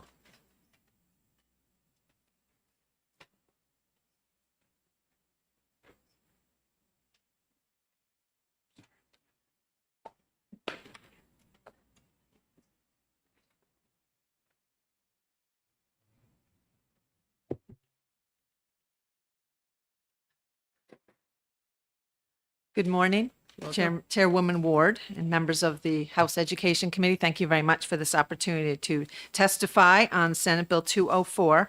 I signed in neutral on this bill because while the American Heart Association supports the concept of this bill, we think it can be improved upon. But again, just for the record, I'm Nancy Vaughn, Government Relations Director for the American Heart Association, and happy to work with the committee going forward on this bill if you choose to move it forward. I'm here mainly because cardiovascular disease is the leading cause of death and healthcare costs in the United States, as well as New Hampshire. And the American Heart Association knows that eating habits begin with children. And we are working very hard to ensure that children grow up at a healthy weight and to live longer and healthier lives. I appreciate being able to provide the committee with information regarding students having access to nutritious school meals to improve their health and readiness to learn, and that food and nutrition security and school attendance during childhood are predictive of health and productivity into adulthood. With Senate Bill 204, we have an opportunity to ensure students in New Hampshire are set up to succeed. By increasing eligibility for healthy, no-cost school meals, we are providing an important tool in academic success and helping children develop a lifetime habit of consuming foods that support good health. However, the American Heart Association advocates for the state reimbursing school districts at 100% of these increased costs above the reimbursement by the federal government. So this is the one large part of the bill that we do not necessarily support. While the USDA school meal program has provided critical access to healthy meals to thousands of New Hampshire children annually through the free and reduced meal programs, there are still students of families just above the income eligibility threshold that come to school hungry and are unable to purchase school breakfast or lunch. As a result of families trying to get by with increased food prices and other cost of living expenses, there's also the issue of unpaid school meal debt, which is a financial strain on local school districts. The bill seeks to increase the income eligibility level for meals at no cost to the child's family, working towards closing the gap for low and moderate income families who are not necessarily eligible for even the reduced price meal category. I do have in my written testimony, which I'll turn in, a number of key points on the benefits to increasing the eligibility for school meals and the studies and evidence that support this, but I will not read that to you at this point. In closing, I urge you to support Senate Bill 204 with an amendment, if possible, to put that funding at 100% of the unreimbursed cost. And with that, I close my testimony, and thank you again for allowing me to speak. Questions from the committee members? I have a question. Yeah. You keep talking about healthy meals. Healthy Yes. meals to prevent cardiovascular disease later on in life. Anything that I have read is that kids generally are not terribly fond of healthy meals. So how do you get, I'm not asking you to, but it says something that needs to be, we can't just say that they should have a breakfast or lunch. The composition of the food, I think, should be very important. And again, this is not a world that I work really closely within with the school meal service directors, but from what I have understood and from some of the other studies I've read, school meals have become, while becoming more nutritious over time, over the past few decades, they've also become more appetizing to children. So there are ways that school meal service directors have increased the appetizing nature of the foods, and that children who do eat these foods are not only less likely to be food insufficient, but they are consuming more of the necessary nutrients for healthy children. Glad to hear that. Yeah. Thank you very much. Thank you. Thank you.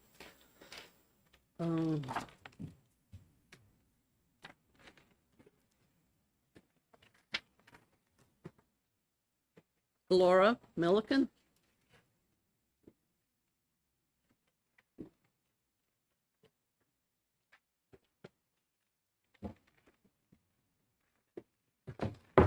Good morning, Chairman Ward and honorable members of the Senate Education Committee. New Hampshire Hunger Solutions appreciates the opportunity to testify today. I'm Laura Milliken. I'm the Executive Director of New Hampshire Hunger Solutions. We're a statewide, nonpartisan, nonprofit organization that advocates to end food insecurity, improve equitable access to nutritious food, and address hunger's root causes for all New Hampshire residents. We work with schools to connect more eligible children with free and reduced meals, and we help schools to increase student participation in school breakfast. New Hampshire Hunger Solutions is taking a neutral stance on SB 204.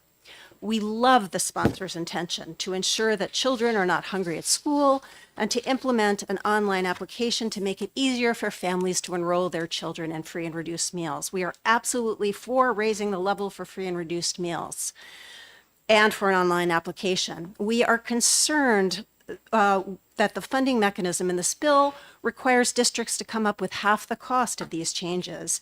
And that may mean that better funded schools can afford to raise eligibility or implement an online application, and schools with fewer resources, which typically have more children living in poverty, cannot.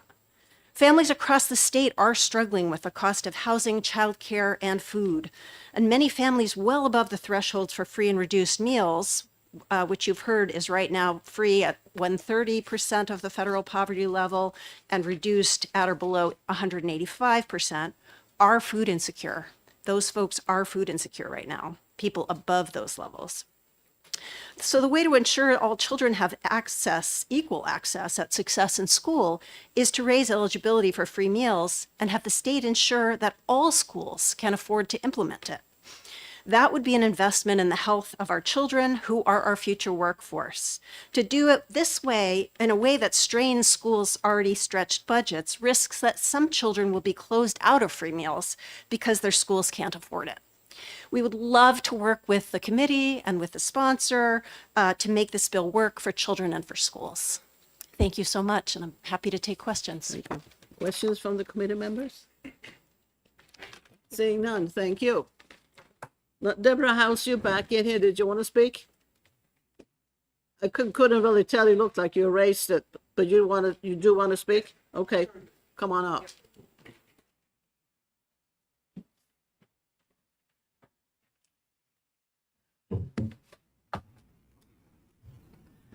Yes, good morning again, Chairman Ward and members of the Senate Education Committee. Deborah House from the American Federation of Teachers, New Hampshire.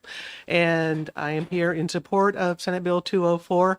We feel this is a good first step, though we also feel that it would be improved if it reimbursed 100% of the unreimbursed costs to districts. This would fill some of the gap between what the federal government reimburses our schools for those families who have need of support in allowing their students to obtain a hot meal during the day at the free lunch and reduced lunch price. And at this, it's set at 200% of the poverty level, that gap between 185% and 200%, because we know that hungry students have a harder time learning in our schools. We, of course, would love to see it go even higher than 200%, but we've got to start somewhere, and we do know that funds are limited. This bill really makes me think of a student, I knew when I was teaching. And this is not a case of someone looking for freebies because they like freebies. This is a single mother who was doing her best. She was working while the kids were at school, going to school at night so she could get a better job. And she was using one of those food programs that is means tested every year, had to reapply every year. Towards the end of the month, we would often see this child whose name I'm trying hard not to slip and use, get more inattentive at school. His lunchbox would have less and less in it towards the end of the month because food was scarce at home when she was waiting for that next benefit check to come in that helped her get through the month. And he was a hungry kid.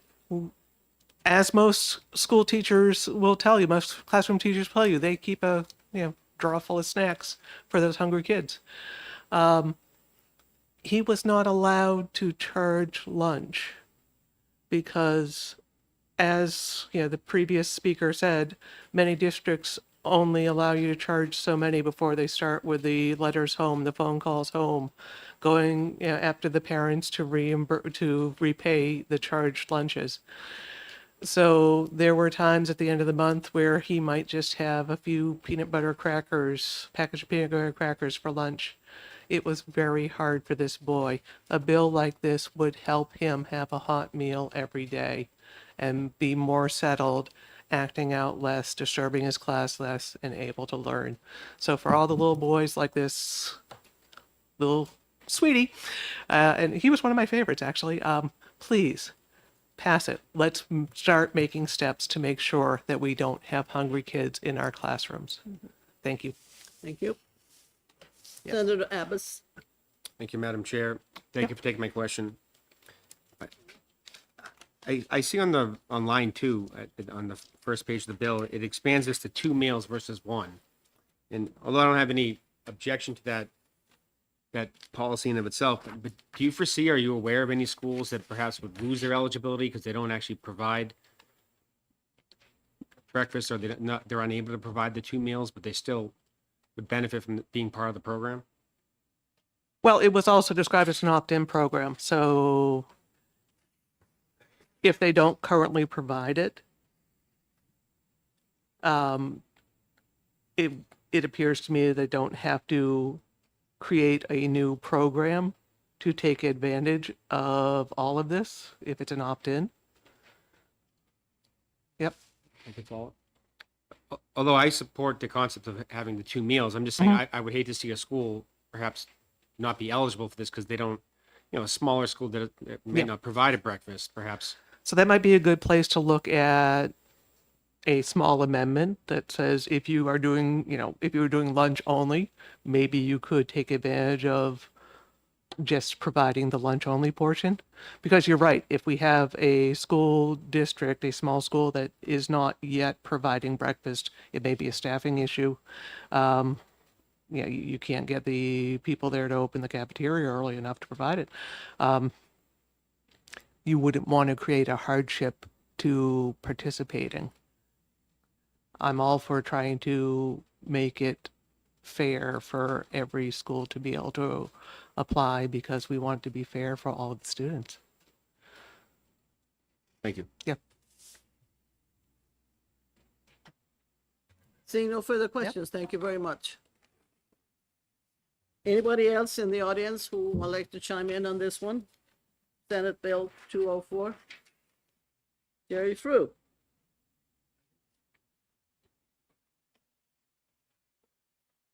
You're opting in instead of opting out.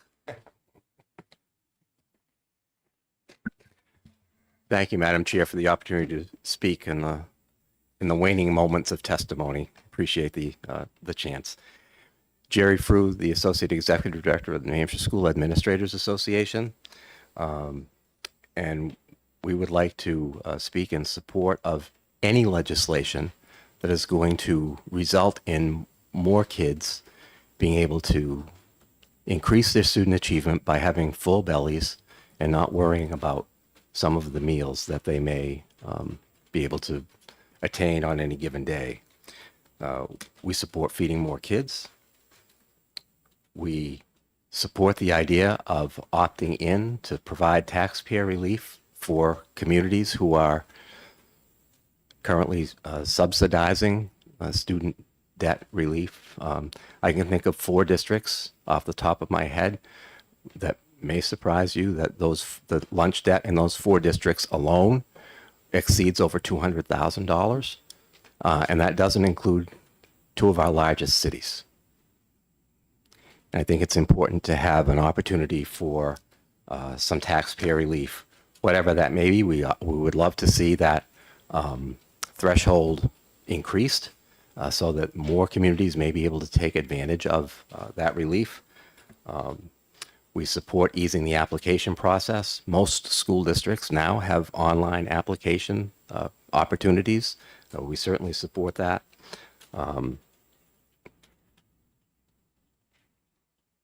We also recognize that the state has budgetary constraints in what it's able to do. But any first step, and I guess in addition to that, some legislators need to be convinced that there are hungry kids in New Hampshire. There are. Schools support through food pantries, through making sure that kids get to eat, all children. But there are members of our legislative body that have been heard on television saying there are no hungry kids. And I'm here to tell you there are. And what we can do to support school districts in providing for the needs of those children is a great step in and statement for the Granite State. Again, this doesn't go quite far enough, but it's a start. And I think some other legislation that you've already talked about today started somewhere. And that's all I'll say. Thank you for the opportunity to speak to the committee today. Thank you. Any questions? Senator Abbas. Thank you, Madam Chair. And I asked the last person who testified this question, but I'll ask it to you as well. Again, I don't think there's any issue with expanding it, breakfast and lunch. But are you aware of any schools perhaps that would not be eligible simply because of having the 2-meal requirement versus the 1? And if you can think of any way to, I understand the goal is to include both, but I guess I'm not sure on a statewide level how many schools are providing both already. And If you can provide any insight on that, that would be appreciated. Sure, Senator Evans. Thank you for that question. We don't track the data on that for sure. I think the opt-in provision might, if there are schools that don't offer both, might actually be an incentive for those districts who don't offer both meals to help do that. Are you all set? Thank you. Okay. Thank you. Thank you very much. Thank you, Jen. Now, Vicki Wilson, you said that you didn't want to speak. Have you changed your mind? No? Anybody else who wants to say something in here? You can't. Thank you. Do we If- have anyone from the DOE here? The what? The Department of Education? The what? The Department of Education. Do we have anyone here from them? No, no, I don't see one. Okay. No. Okay, that concludes the hearing. Are you? Anyone from the Department of Education here? Oh, yeah. I do. Do you mind? Okay.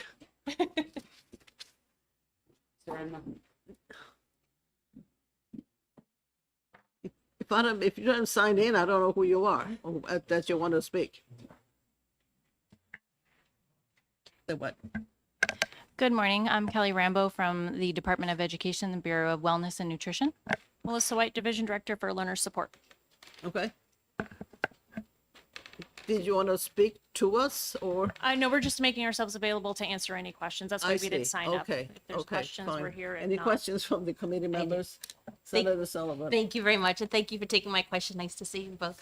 You didn't have badges on, so I was like, I think they're here for the Department of Education. Oh, there it is. So here's my concern with these programs is, and I don't want to be insulting to people, but this is a concern of mine, the quality of the food that the kids are getting in the schools. And I've seen the breakfast that comes through, and it's often sugary cereals. It's a lot of carbs. I mean, we're talking about behaviors in the classroom. This can be a real trigger, especially the colored cereals that we're learning more and more about this stuff, how it impacts kids and their behavior in the classroom. Is there any ongoing conversations about improving the quality of the foods that they're getting, more proteins, more, because if the taxpayers are paying for this, and we hear about a lot of obesity, right? And the obesity is often with the lower income students, right? So I would just like to know, are there conversations? And if not, is there a way to start these conversations about the quality of food that we're giving to these kids? Sure. Thank you for the question. So due to the fact that these programs follow the federal regulations and guidelines, there are certain sodium, fat, calorie restrictions that have to be met for depending upon what grade that that child is in. And obviously we know that there are certain conversations that are happening at the federal level that are looking to address that. So we would follow whatever was necessary to operate the federal program if those did come down from USDA to make those changes.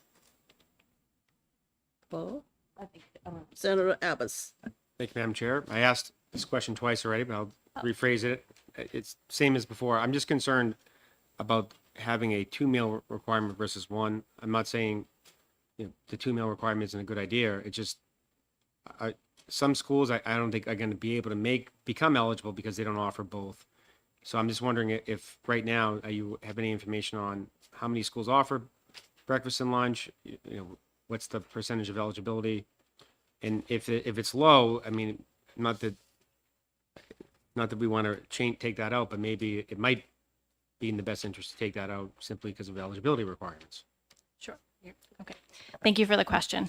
So we can absolutely speak to that. So we do apologize for the lateness on the updated fiscal note that you should hopefully have all received. There is information in the fiscal note on the amount that currently operate just the National School Lunch Program and those that don't operate the National School Breakfast Program. And to answer your question, as the House bill is written, the department reads this as it would be a requirement as per the RSA to operate breakfast and lunch. And so that's how the bill is being understood by the department. One other item that we did want to point out that there seems to be I guess, room for improvement on the bill in the wording on opt-in and opt-out. We see it as it is in statute and a requirement to operate both breakfast and lunch. And if you look on the second page 2, there is some wording in there on the opt-in portion of that, and that specifically relates to requiring school districts that opt into the optional program. So for the department, it's not clear on what that optional program might be. And so if they were to offer breakfast, I think he wants you to speak to their schools that. Correct. So if there are schools that don't operate breakfast currently, then they would be required, as the department reads this bill, they would be required to operate both. Well, And I'm not, you kind of touched on this, but does the department have the information on how many schools or what percentage of schools actually are currently providing breakfast and lunch or 2 meals? Yes, we do have that information, and that can be provided. It is in the fiscal note, but we can also provide that for you additionally if needed. please. And I can read it for you right now if that's helpful also. Yeah, my Sure. fiscal, I have the non-updated fiscal. Sure. note from- sorry. So currently there's 449 schools that are operating the National School Lunch Program. And out of those 449, there are 28 that currently do not operate the breakfast program. And that could be due to a number of factors that are decided at the local level. Thank you. Any other questions? Anything else you want us to know? I think it would just be important to note that the $500,000 that's appropriated to the Department of Education for the biennium to operate this program, we would not be able to execute what is in the RSA, the proposed legislation, with just $500,000. Okay. What would you expect? I think our note looked at a maximum of, where's that at? We have the old fiscal note still. So it was more than 2.5 million if we were to have to estimate that out as a maximum. 2.5 instead of the 500,000? That's Okay. correct.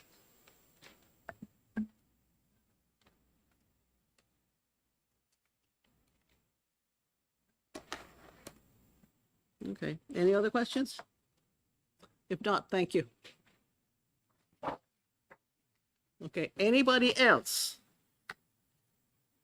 who wants to chime in on Senate Bill 204? Seeing none, that concludes the public hearing on Senate Bill 204.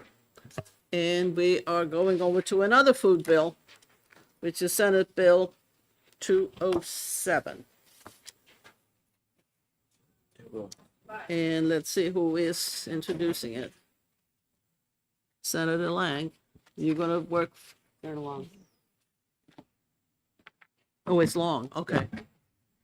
Long and Lang. And he's the Benjamin Button of Senator Long today. I And can't if even you've tell. seen that movie, you know exactly what I'm. I can't even tell them apart. That's right. Welcome. You're gonna introduce the bill. Alrighty. Good morning, Madam Chair, members of the committee. My name is Nick Randos. I am the Minority Policy and Communications Director, here to introduce SB 205. School meals are a critical part to ensuring that every child receives the nutrition needed to succeed in schools. This bill acknowledges what science has already proved. Breakfast is essential for children's well-being. Children who eat school breakfast have fewer school nurse visits related to hunger, fewer behavioral issues, higher test scores, reduced rates of obesity and chronic disease, even into adulthood, and higher graduation rates. Right now, New Hampshire law only requires schools to offer 1 meal a day to students. But because schools know how important adequate nutrition is to a child's health, behavior, and academic outcomes, the vast majority of schools in the state already offer both breakfast and lunch, about 449 schools. There are, however, 28 public schools and 38 charter schools who offer lunch but not breakfast. This bill would make sure all students at all schools have the nutrition they need to be healthy and learn. And we know this makes a difference in a number of different areas. Improved concentration. Students who eat breakfast are better able to focus on their lessons and participate in classroom activities. It also guarantees that every child has the opportunity to eat a healthy breakfast consistently. Studies have shown that breakfast improves cognitive function, leading to better academic performance. Higher achievement. Schools that have implemented breakfast after the bell programs often see improvements in standardized test scores, as well-fed students are more alert and ready to learn. Balanced nutrition. School breakfast programs are designed to meet specific nutritional standards, ensuring that students receive a balanced meal to start their day. Instilling healthy habits. Regularly eating breakfast can instill lifelong healthy eating habits in students, contributing to better long-term health outcomes. Children cannot learn if they are hungry. Let's make sure all children have access to lunch and breakfast. And if I may, as a former student who relied on subsidized meals in school, this is very important to students like me, families like mine. So I'm glad to see this bill brought to the Senate. And Laura Milliken is here from New Hampshire Hunger Solutions to answer any questions and to provide testimony as well. Thank you. Questions from the committee members? Seeing none, thank you very much. Thank you.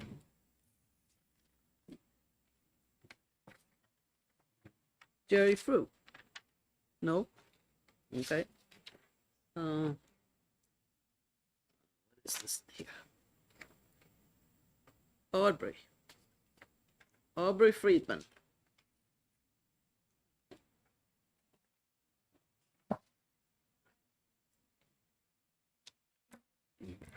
Madam Chair, committee members, Aubrey Friedman, Bridgewater. Well, I'm going to oppose this one too. spending the whole I'm morning opposing here. everything today. Sorry, but this one's a little bit different than the previous one, but some of my reasoning is still the same. So first, to start off, this is not a small amount of money, $1.2 million.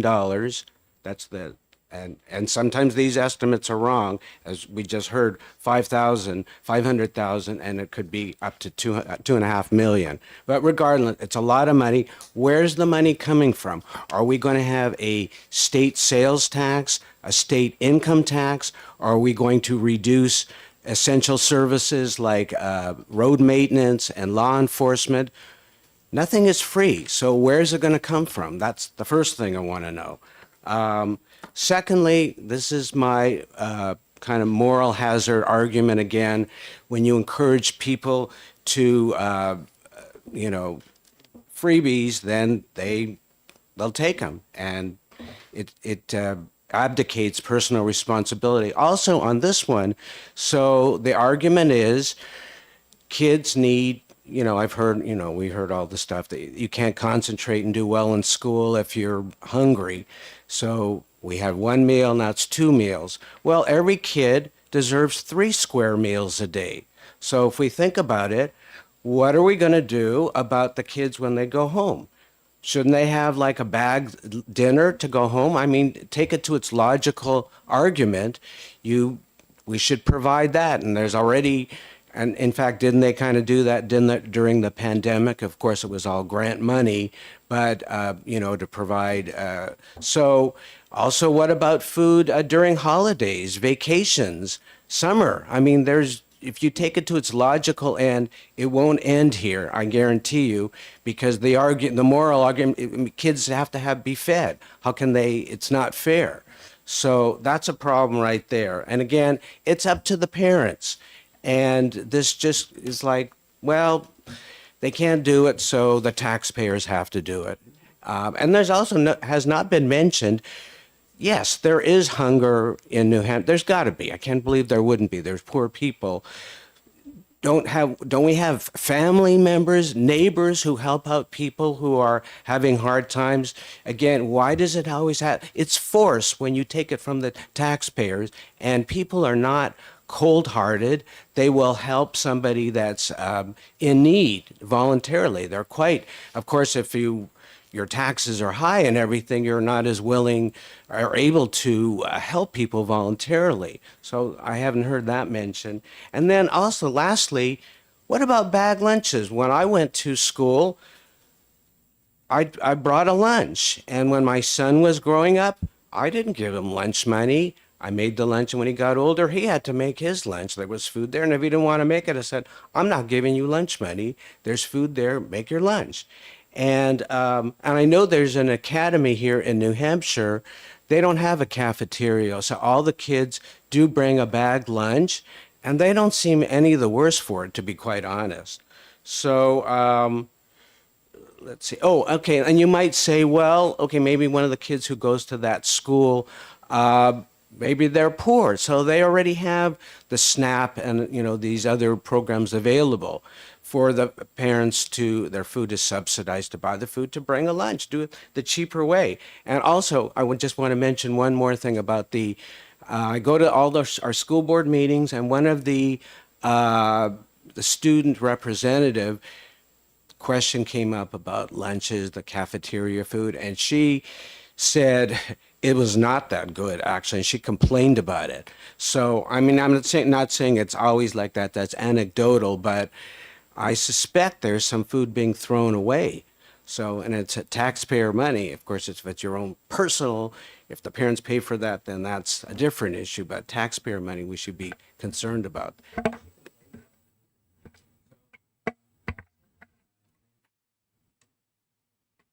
Questions? Senator Sullivan.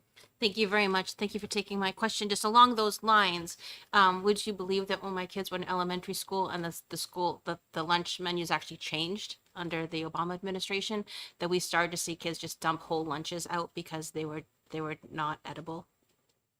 Well, all I know is in many years I've been into a school cafeteria, but I did hear this one. And by the way, that student representative, she's very for all these types of things, taking care of kids and programs and whatever. She's the one who brought it up. So, and they had actually just changed. Oh, sorry.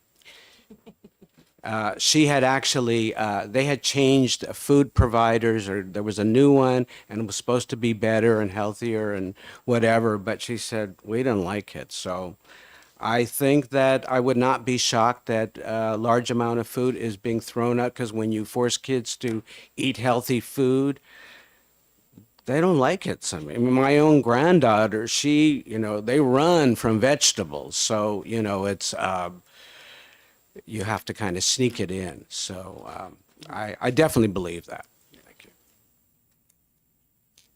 Thank you very much. I'm sorry, Senator Prentice. Thank you, Chair Ward. Always good to see you, Aubrey. I wanted to, I don't know if you remember this, but it was maybe maybe 2021. The legislature passed a bill, it was sponsored out of the House of Representatives, for food, not the food that's being thrown out. I hear that argument, but when school meals are made and anything that's left over gets packaged up and is made available to go home with some of these children. I think it was, I can't remember the name. It was Megan Murray maybe sponsored it, but it was one of my favorite bills because it balanced both sides of this and made sure that nothing was wasted, like that it was made available to take home with the kids. So I just wanted to I wanted to share that with you. I think I'm a waste not, want not person. When I eat, there's the amount of food thrown out in my house, and when I go out to eat is like, and I insist when my granddaughters visit too, we don't waste food. So that anything, even if I don't agree with the program, I think it's good to not waste. Waste is sinful. So I that would be good. I would applaud It's already passed, so that food does go home, which is good. But I just wanted to add. No, that that's since- good. since you I'm brought all it. for not wasting taxpayer money and not wasting good food. And I know of a school that sends it home for the weekend, so. Yeah, no, I think that's good. If it's already there and paid for and it's Right. there, why waste it? Why not use it? Yes. Senator Abbas. Thank you, Madam Chair, and thank you for taking my question. I heard you mention whether it was this Senate Bill 205 or maybe it was 204, unfunded mandates. And what I gather is if the school is required to provide at least one meal, and I'm not aware of schools turning a child away because of the child doesn't have the financial resources to purchase the lunch. So, and it look from what I gather is that the local school is absorbing that cost. Isn't that in and of itself an unfunded mandate? So, I mean, having some reimbursement through the state, wouldn't it cover that 28A issue that you? I mean, brought up? they don't have to do that, but I think they don't turn kids away. And I know in our own school district, Newfound, I think recently it was like 13,000, which is not big compared to other ones, but it got mentioned in a school board meeting, and they pick them up. They don't turn kids away. So, but they do go after the parents to try to collect it, which I think is the right thing. I mean, and they probably get the amount down. But I think people get used to it. They figure, well, if I got away with, and I've also heard of people, like a donor will come forward and pay the balance, very generous. Again, when it's voluntary, it's good. But I heard of one that the donor took care of it one year, and then again, next year it was a big balance. So rather than being appreciated, people just continued not to pay their kids' bills. And the next year, well, the donor didn't want to do it, so the school district picked it up. So again, I think you give freebies and people expect it, and they don't feel like they need to do it. Thank you. Okay, thank you. Laura Milliken.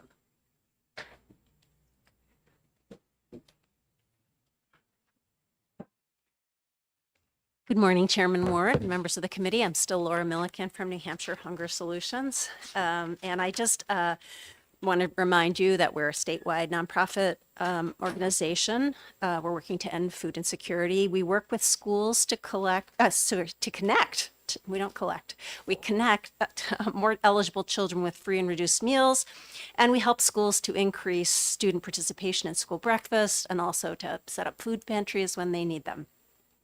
We also help to coordinate 8 food access coalitions throughout the state who are working together to solve hunger in their communities. The Food Access Coalition, schools, and charitable food providers across the state are confirming what we can see from other data sources. Right now, the cost of housing, childcare, food, and other expenses are causing families to be more food insecure. In the Census Household Pulse Survey from September 16th, 2025, 39% of New Hampshire children lived in households that reported having insufficient food. And I'm going to provide you with a bunch of data to support some of the things that I'll say. But there's a piece from the Fiscal Policy Institute that I'll refer you to that talks that sort of demonstrates the level of strain that is on our families right now. For children, you've heard in various ways, food is the foundation for health and learning and future success. For children living in food insecure households, the foundation is unstable. Research published in the journal Pediatrics reveals the profound impact of food insecurity on children's well-being, and you've heard some of those today.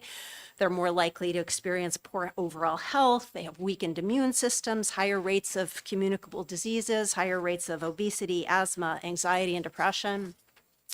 All of these health challenges also lead to more frequent use of health care and more frequent emergency room visits. Food insecurity also affects mental health. In school, food insecurity disrupts students' concentration, memory, mood, motor skills, all the things critical for learning.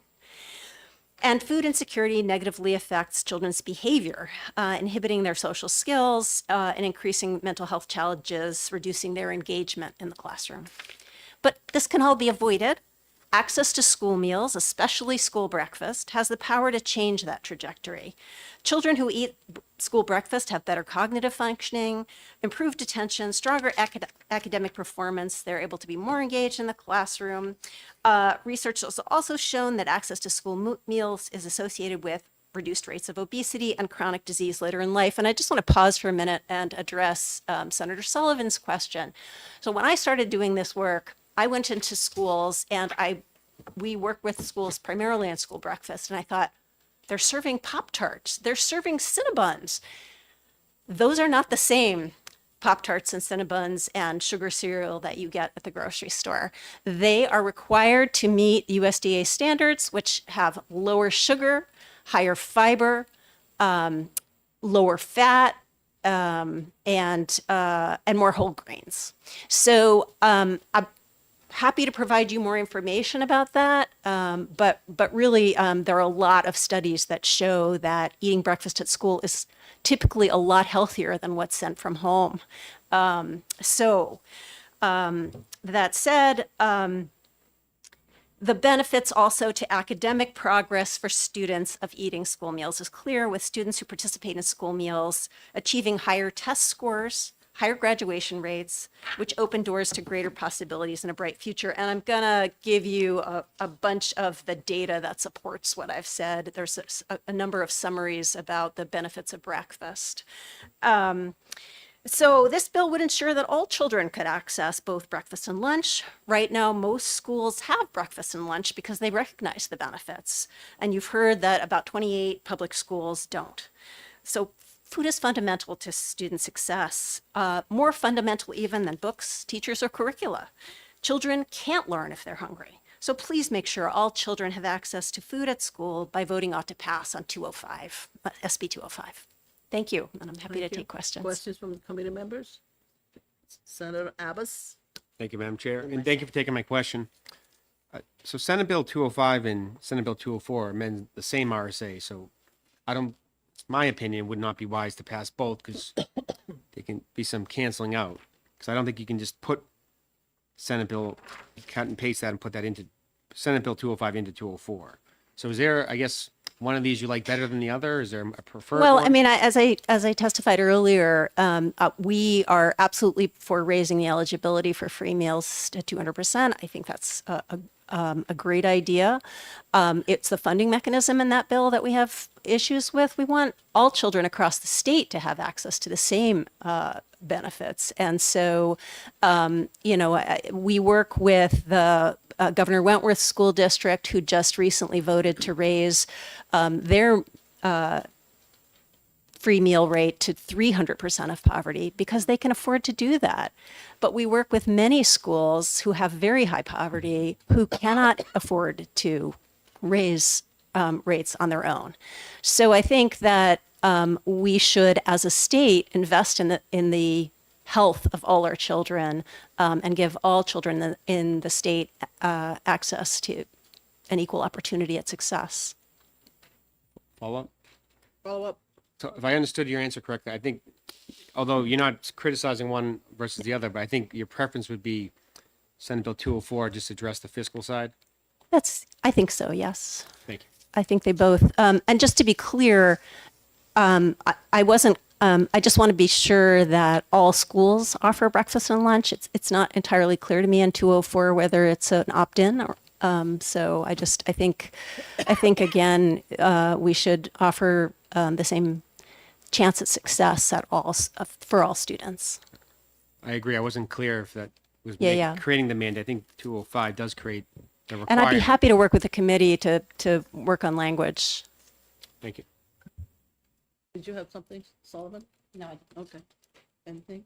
Senator Yes. Prentice? Thank you, Chair Ward. Laura, good to see you today. So first, I just want to share something. I was at a meeting at like Grand Rounds at Dartmouth Hitchcock, and they were talking. Actually, you were there. We were talking about the social determinants of health, and one of the areas that was picked. I mean, homelessness was picked. Another one, you were there because you were talking about hungry children, and I remember this statement that I believe was that Joanne Conroy made, and it stayed with me. Families were asked, lower income families that were struggling, what was worse, being cold or being, what was more painful, being cold or being hungry? And they said being hungry. So I think about these kids that go to school every day who don't have access to food at home for whatever reason it is. And this is the one stable place that stayed with me from that.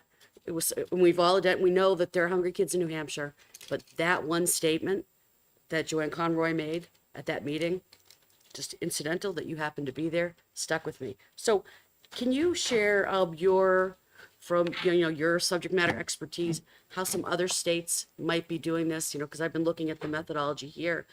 But I know that there are other states, not just around us, but throughout the country, who have been able to do this. And, maybe it's through building efficiencies into other programs that money can be moved towards feeding hungry kids. But if other states can do it, why aren't we doing it here? Right. So all of our neighboring states feed all children in school, regardless of their incomes. And that ensures that all students start their day with the food they need. It helps families who are struggling, who are middle income. It helps families who are at the lower end of who are working, but having difficulty to make ends meet. And it removes the stigma on all kids because everybody's eating all meals free, and so nobody has to worry about whether they're called out as a poor kid. Additionally, one of the mechanisms that allows the cost to be reduced in states is the USDA community eligibility provision, which it's complex, and I'm happy to get into the details. But one of the reasons that few schools in New Hampshire can participate in the community eligibility provision, which allows for feeding all kids in the school, and they get reimbursed by the federal government at a higher rate. Only schools with high poverty can do it. And I'm happy to explain at some length and send you some information. But for now, I'll just say they don't do it because of the way that the state school funding formula measures poverty. So that would lower costs, I'll just say. But I think that we have to think of this as an investment in our future workforce. As you say, the poor health outcomes for food insecure children are many that cost taxpayers more when folks need to draw on hospitals, emergency rooms, and they have more healthcare issues. So I think that there are savings that can be realized. They're longer term that we might wish, but I think the long term solution to making sure that all the children in our state are healthy is to feed them all. And I think that raising eligibility to 200% is a really good first step. Our estimates, which I can provide you, are that there are a little over 6,000 children between 185% and 200% of the federal poverty level. So it would help a number of the neediest kids, the kids who are sort of falling through the cracks. If I may? Senator Prentice. Thank you, Senator Ward. One quick statement. So I've known my husband, we've been friends since we were paramedics, same fire station since 1992. We ended up getting married in 2006, and not until last year, when we were talking about one of these bills on the Senate floor, I came home and he said to me, I was a free and reduced school meals child, and they gave me and the other kids like me black tiddlywinks, like little black buttons, and that's what we had to take up when we got our meal. So everybody knew that, we were the kids that needed help. And, and it discouraged him many times from, even taking that, but sometimes that was the only meal that he got. So now I know why there's this constant, it's got to keep the refrigerator full in the house. But, I come from a family who my husband has actually struggled in this area. If it wasn't for programs like this, there were many days he would have gone without. Thank you, Senator Prentice. So, Senator Sullivan? I'm sorry, I'm back to the nutrition question because I was just looking up the guidelines for Yeah, the yeah. breakfast. There's a lot of guidelines around sugar and fats, but there's very little about protein. And, we know that sugar spikes in the morning set the kids off for the day, right? And God bless the teachers that have to deal with them. But so is there room in this to change the way that we're doing the breakfast? I know you're saying that Pop Tarts are different, but honestly, there should be some protein elements to what they're getting in the morning. Yeah, and I believe that there are protein guidelines. I'm not an expert on this. I have my deputy director is oversees our child nutrition programs, but certainly I won't say certainly, but I believe that Kelly Rambo could probably answer about what the protein standards are. But it is true that they have significantly increased the requirements on schools in terms of nutrition. There is always room for more. But the way that we fund food in our country is that often healthy food is more expensive. So I think, with the USDA is trying to strike a balance about what's affordable to schools and what's healthy for kids. Any other questions? Thank you very much. Thank you very much. Okay, anybody else in the audience who wants to speak on this bill?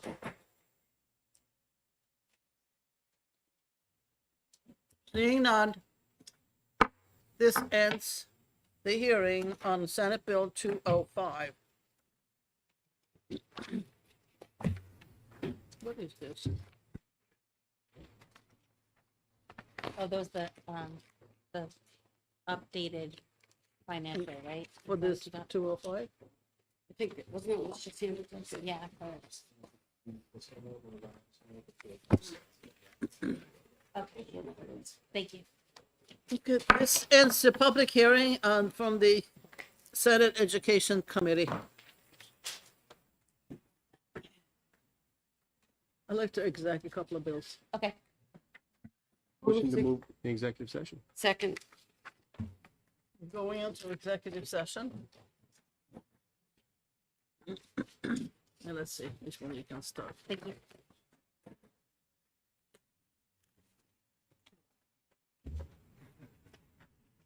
Let me get these things.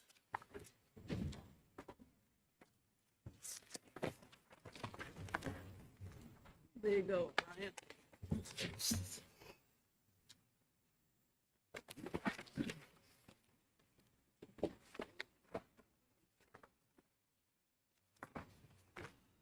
I would do a sip.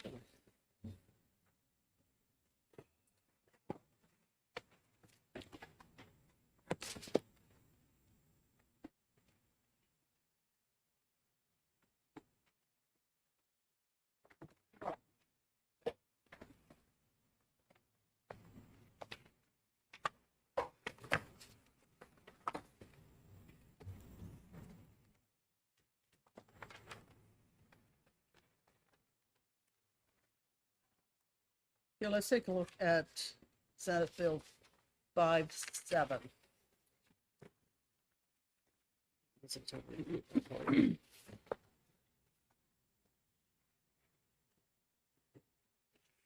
Okay, that's the establishing a study committee to analyze reducing the SAUs. Madam Chair? Madam Chair, Yes, I have an amendment. do you have an amendment? I to that? do. Okay, I do. Here, 1, 2, 3, 4. Okay, there we go.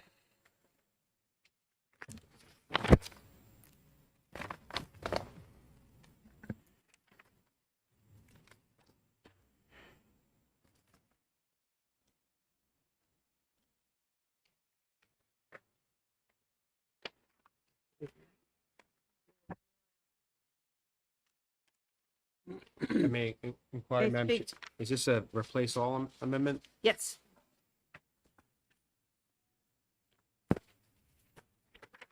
May I speak to my amendment, Madam Chair?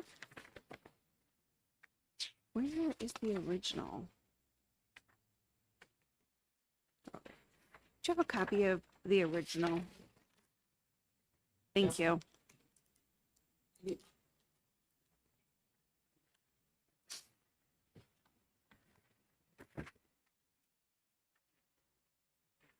Okay, so I have to read through this one because I have not read this one before. Have her speak to it and maybe she. Right. Yeah, do you wanna- So do you in, wanna- sure, I would love to speak to it. Okay, So let's- in taking, let's go back, sure, talk about 57. So do I have a motion on Bill 57? And then we can talk about the amendment. I guess we have need a motion of ought to pass. I'll make a motion of ought to pass. I'll second. Okay, we have a bill a second, to pass on 57. Now we have an amendment to 57.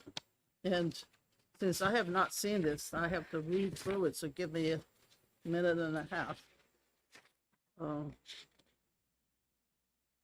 you replacing the whole bill? I am. Okay.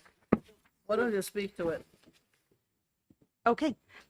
So taking into account the concerns that Senator Murphy had and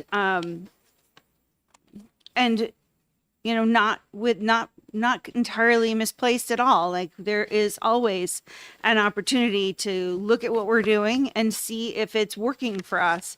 And if there is an opportunity to make a change somewhere, we should probably do that with eyes wide open. So, Senator Murphy, his proposal was to establish a committee to study reducing the number of school administrative units for the purposes of going to, and as a matter of fact, detailed, the committee shall analyze the administrative, financial, and logistical changes and outcomes from the transition from a municipal school district system to a county school district system. So that was the real crux of it right there, is what this committee that he would like to do is looking at one specific way of transitioning to a different model of school districts. And so staying in fidelity to that, I propose in this amendment that in addition to the members of the Senate and the members of the House of Representatives, that in those appointments that each member, a member of each party be represented in those appointments.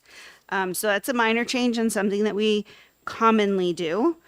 And that the duties would be to analyze the administrative, financial, and logistical changes and outcomes from the transition from a municipal school district system to a county school district system, and that the committee shall consider the costs and benefits of transitioning the administrative model for public schools from our current SAU model, what we're doing right now, to a county-based model. So, you know, just looking at what the costs would be and the pros and cons. You know, we need a pros and cons list. If we're going to evaluate whether we should do something, kind of need to see what, if we did, how would we benefit if we, and possibly what could be unintended outcomes if we don't look at this really closely.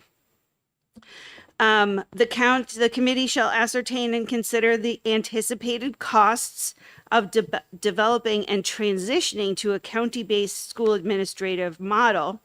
And the committee shall consult with county commissioners, because if we're going to look at going to a county-based model, the county commissioners are going to have a not insignificant role in this change of county government, because now it would include a school system. So I proposed bringing them in. Also proposed bringing in the voices from the New Hampshire Municipal Association, because they have at their fingertips a lot of research and data that we could access that would be really helpful in looking at this proposal. We should bring in the New Hampshire School Boards Association. And my proposal is that we bring in 4 joint school boards from across the state, different size school boards, to analyze the impact on county taxes and the costs and benefits of larger countywide districts. some of our SAUs are pretty small, and so a transition to a larger countywide is it's a big transition. So really, really looking at what that means for the taxpayers, what that means for school boards, and what that means for parents and students of this potential countywide school district.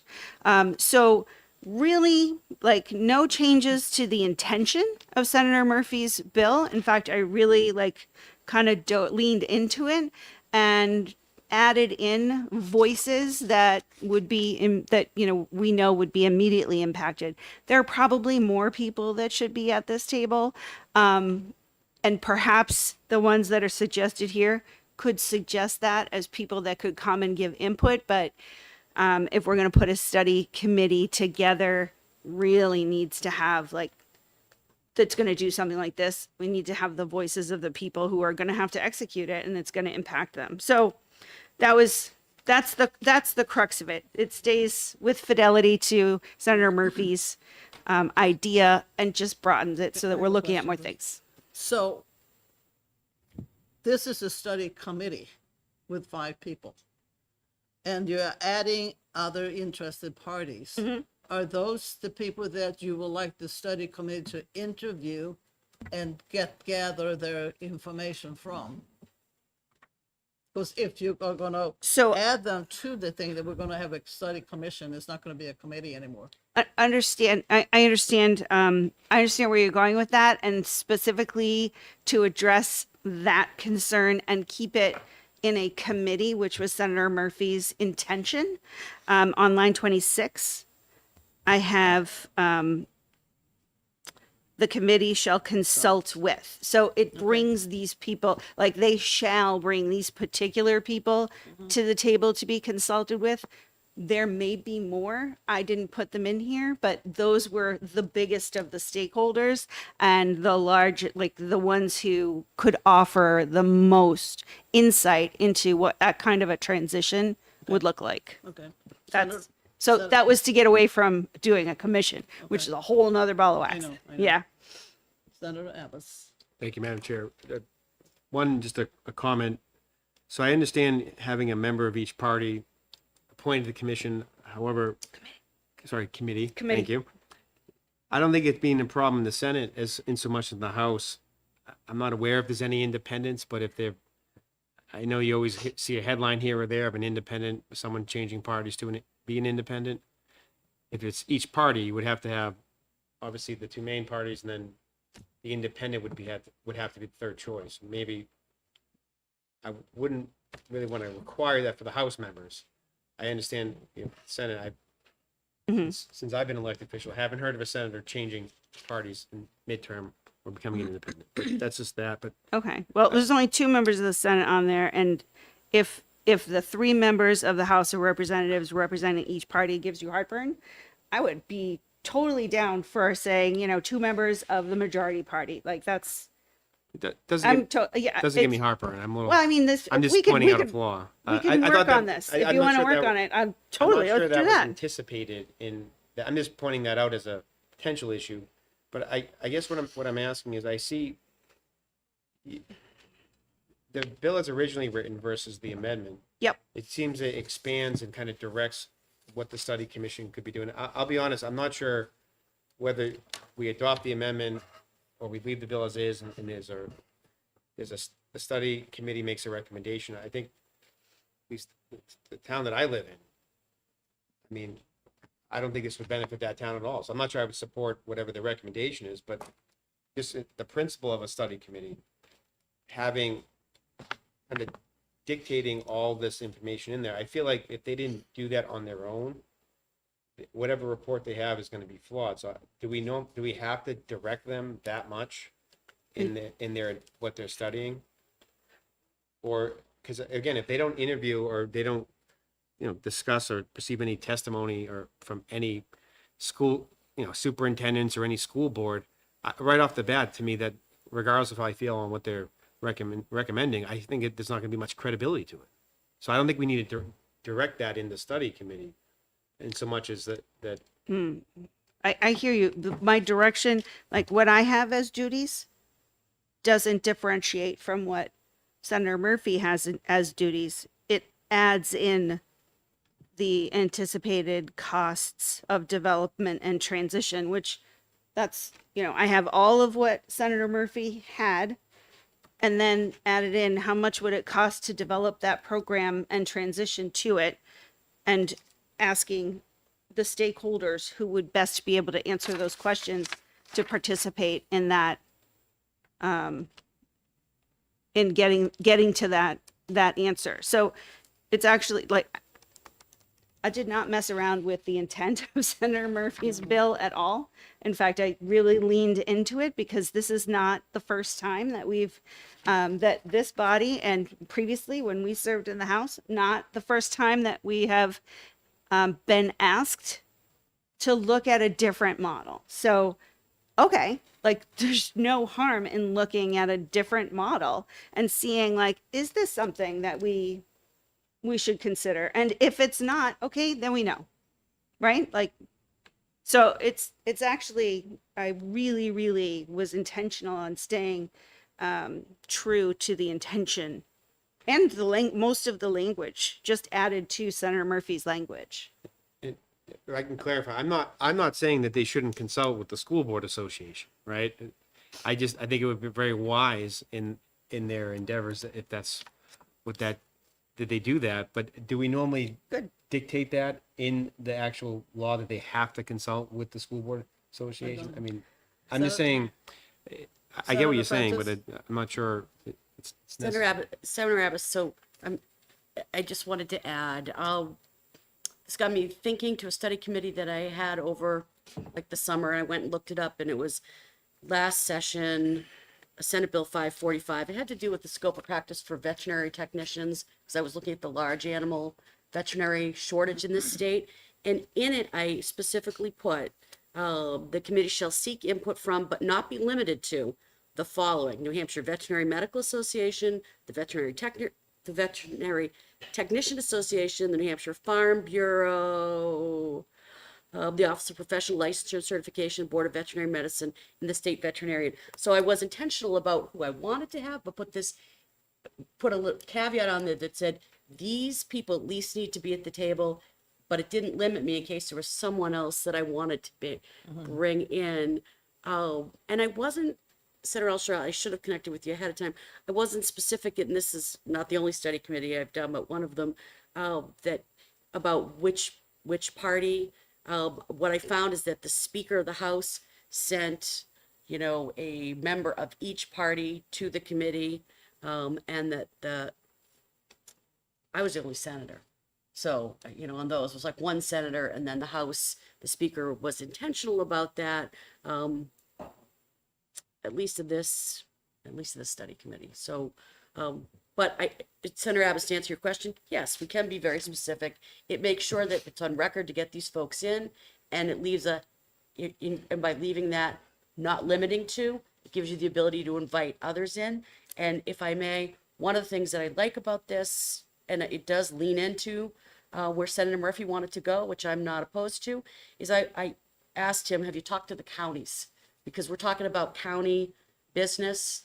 And I did talk to the counties after this, so they want to have a conversation, and he hadn't, but would. So this just says, recognizes that conversation. That's all. Thanks. Of course you can do this. I'm just asking, is that the normal practice for every study committee we create? I think some of them are pretty, I've seen both, but Yeah. I'm just wondering, is it necessary to On line 26, we could change from shall to may.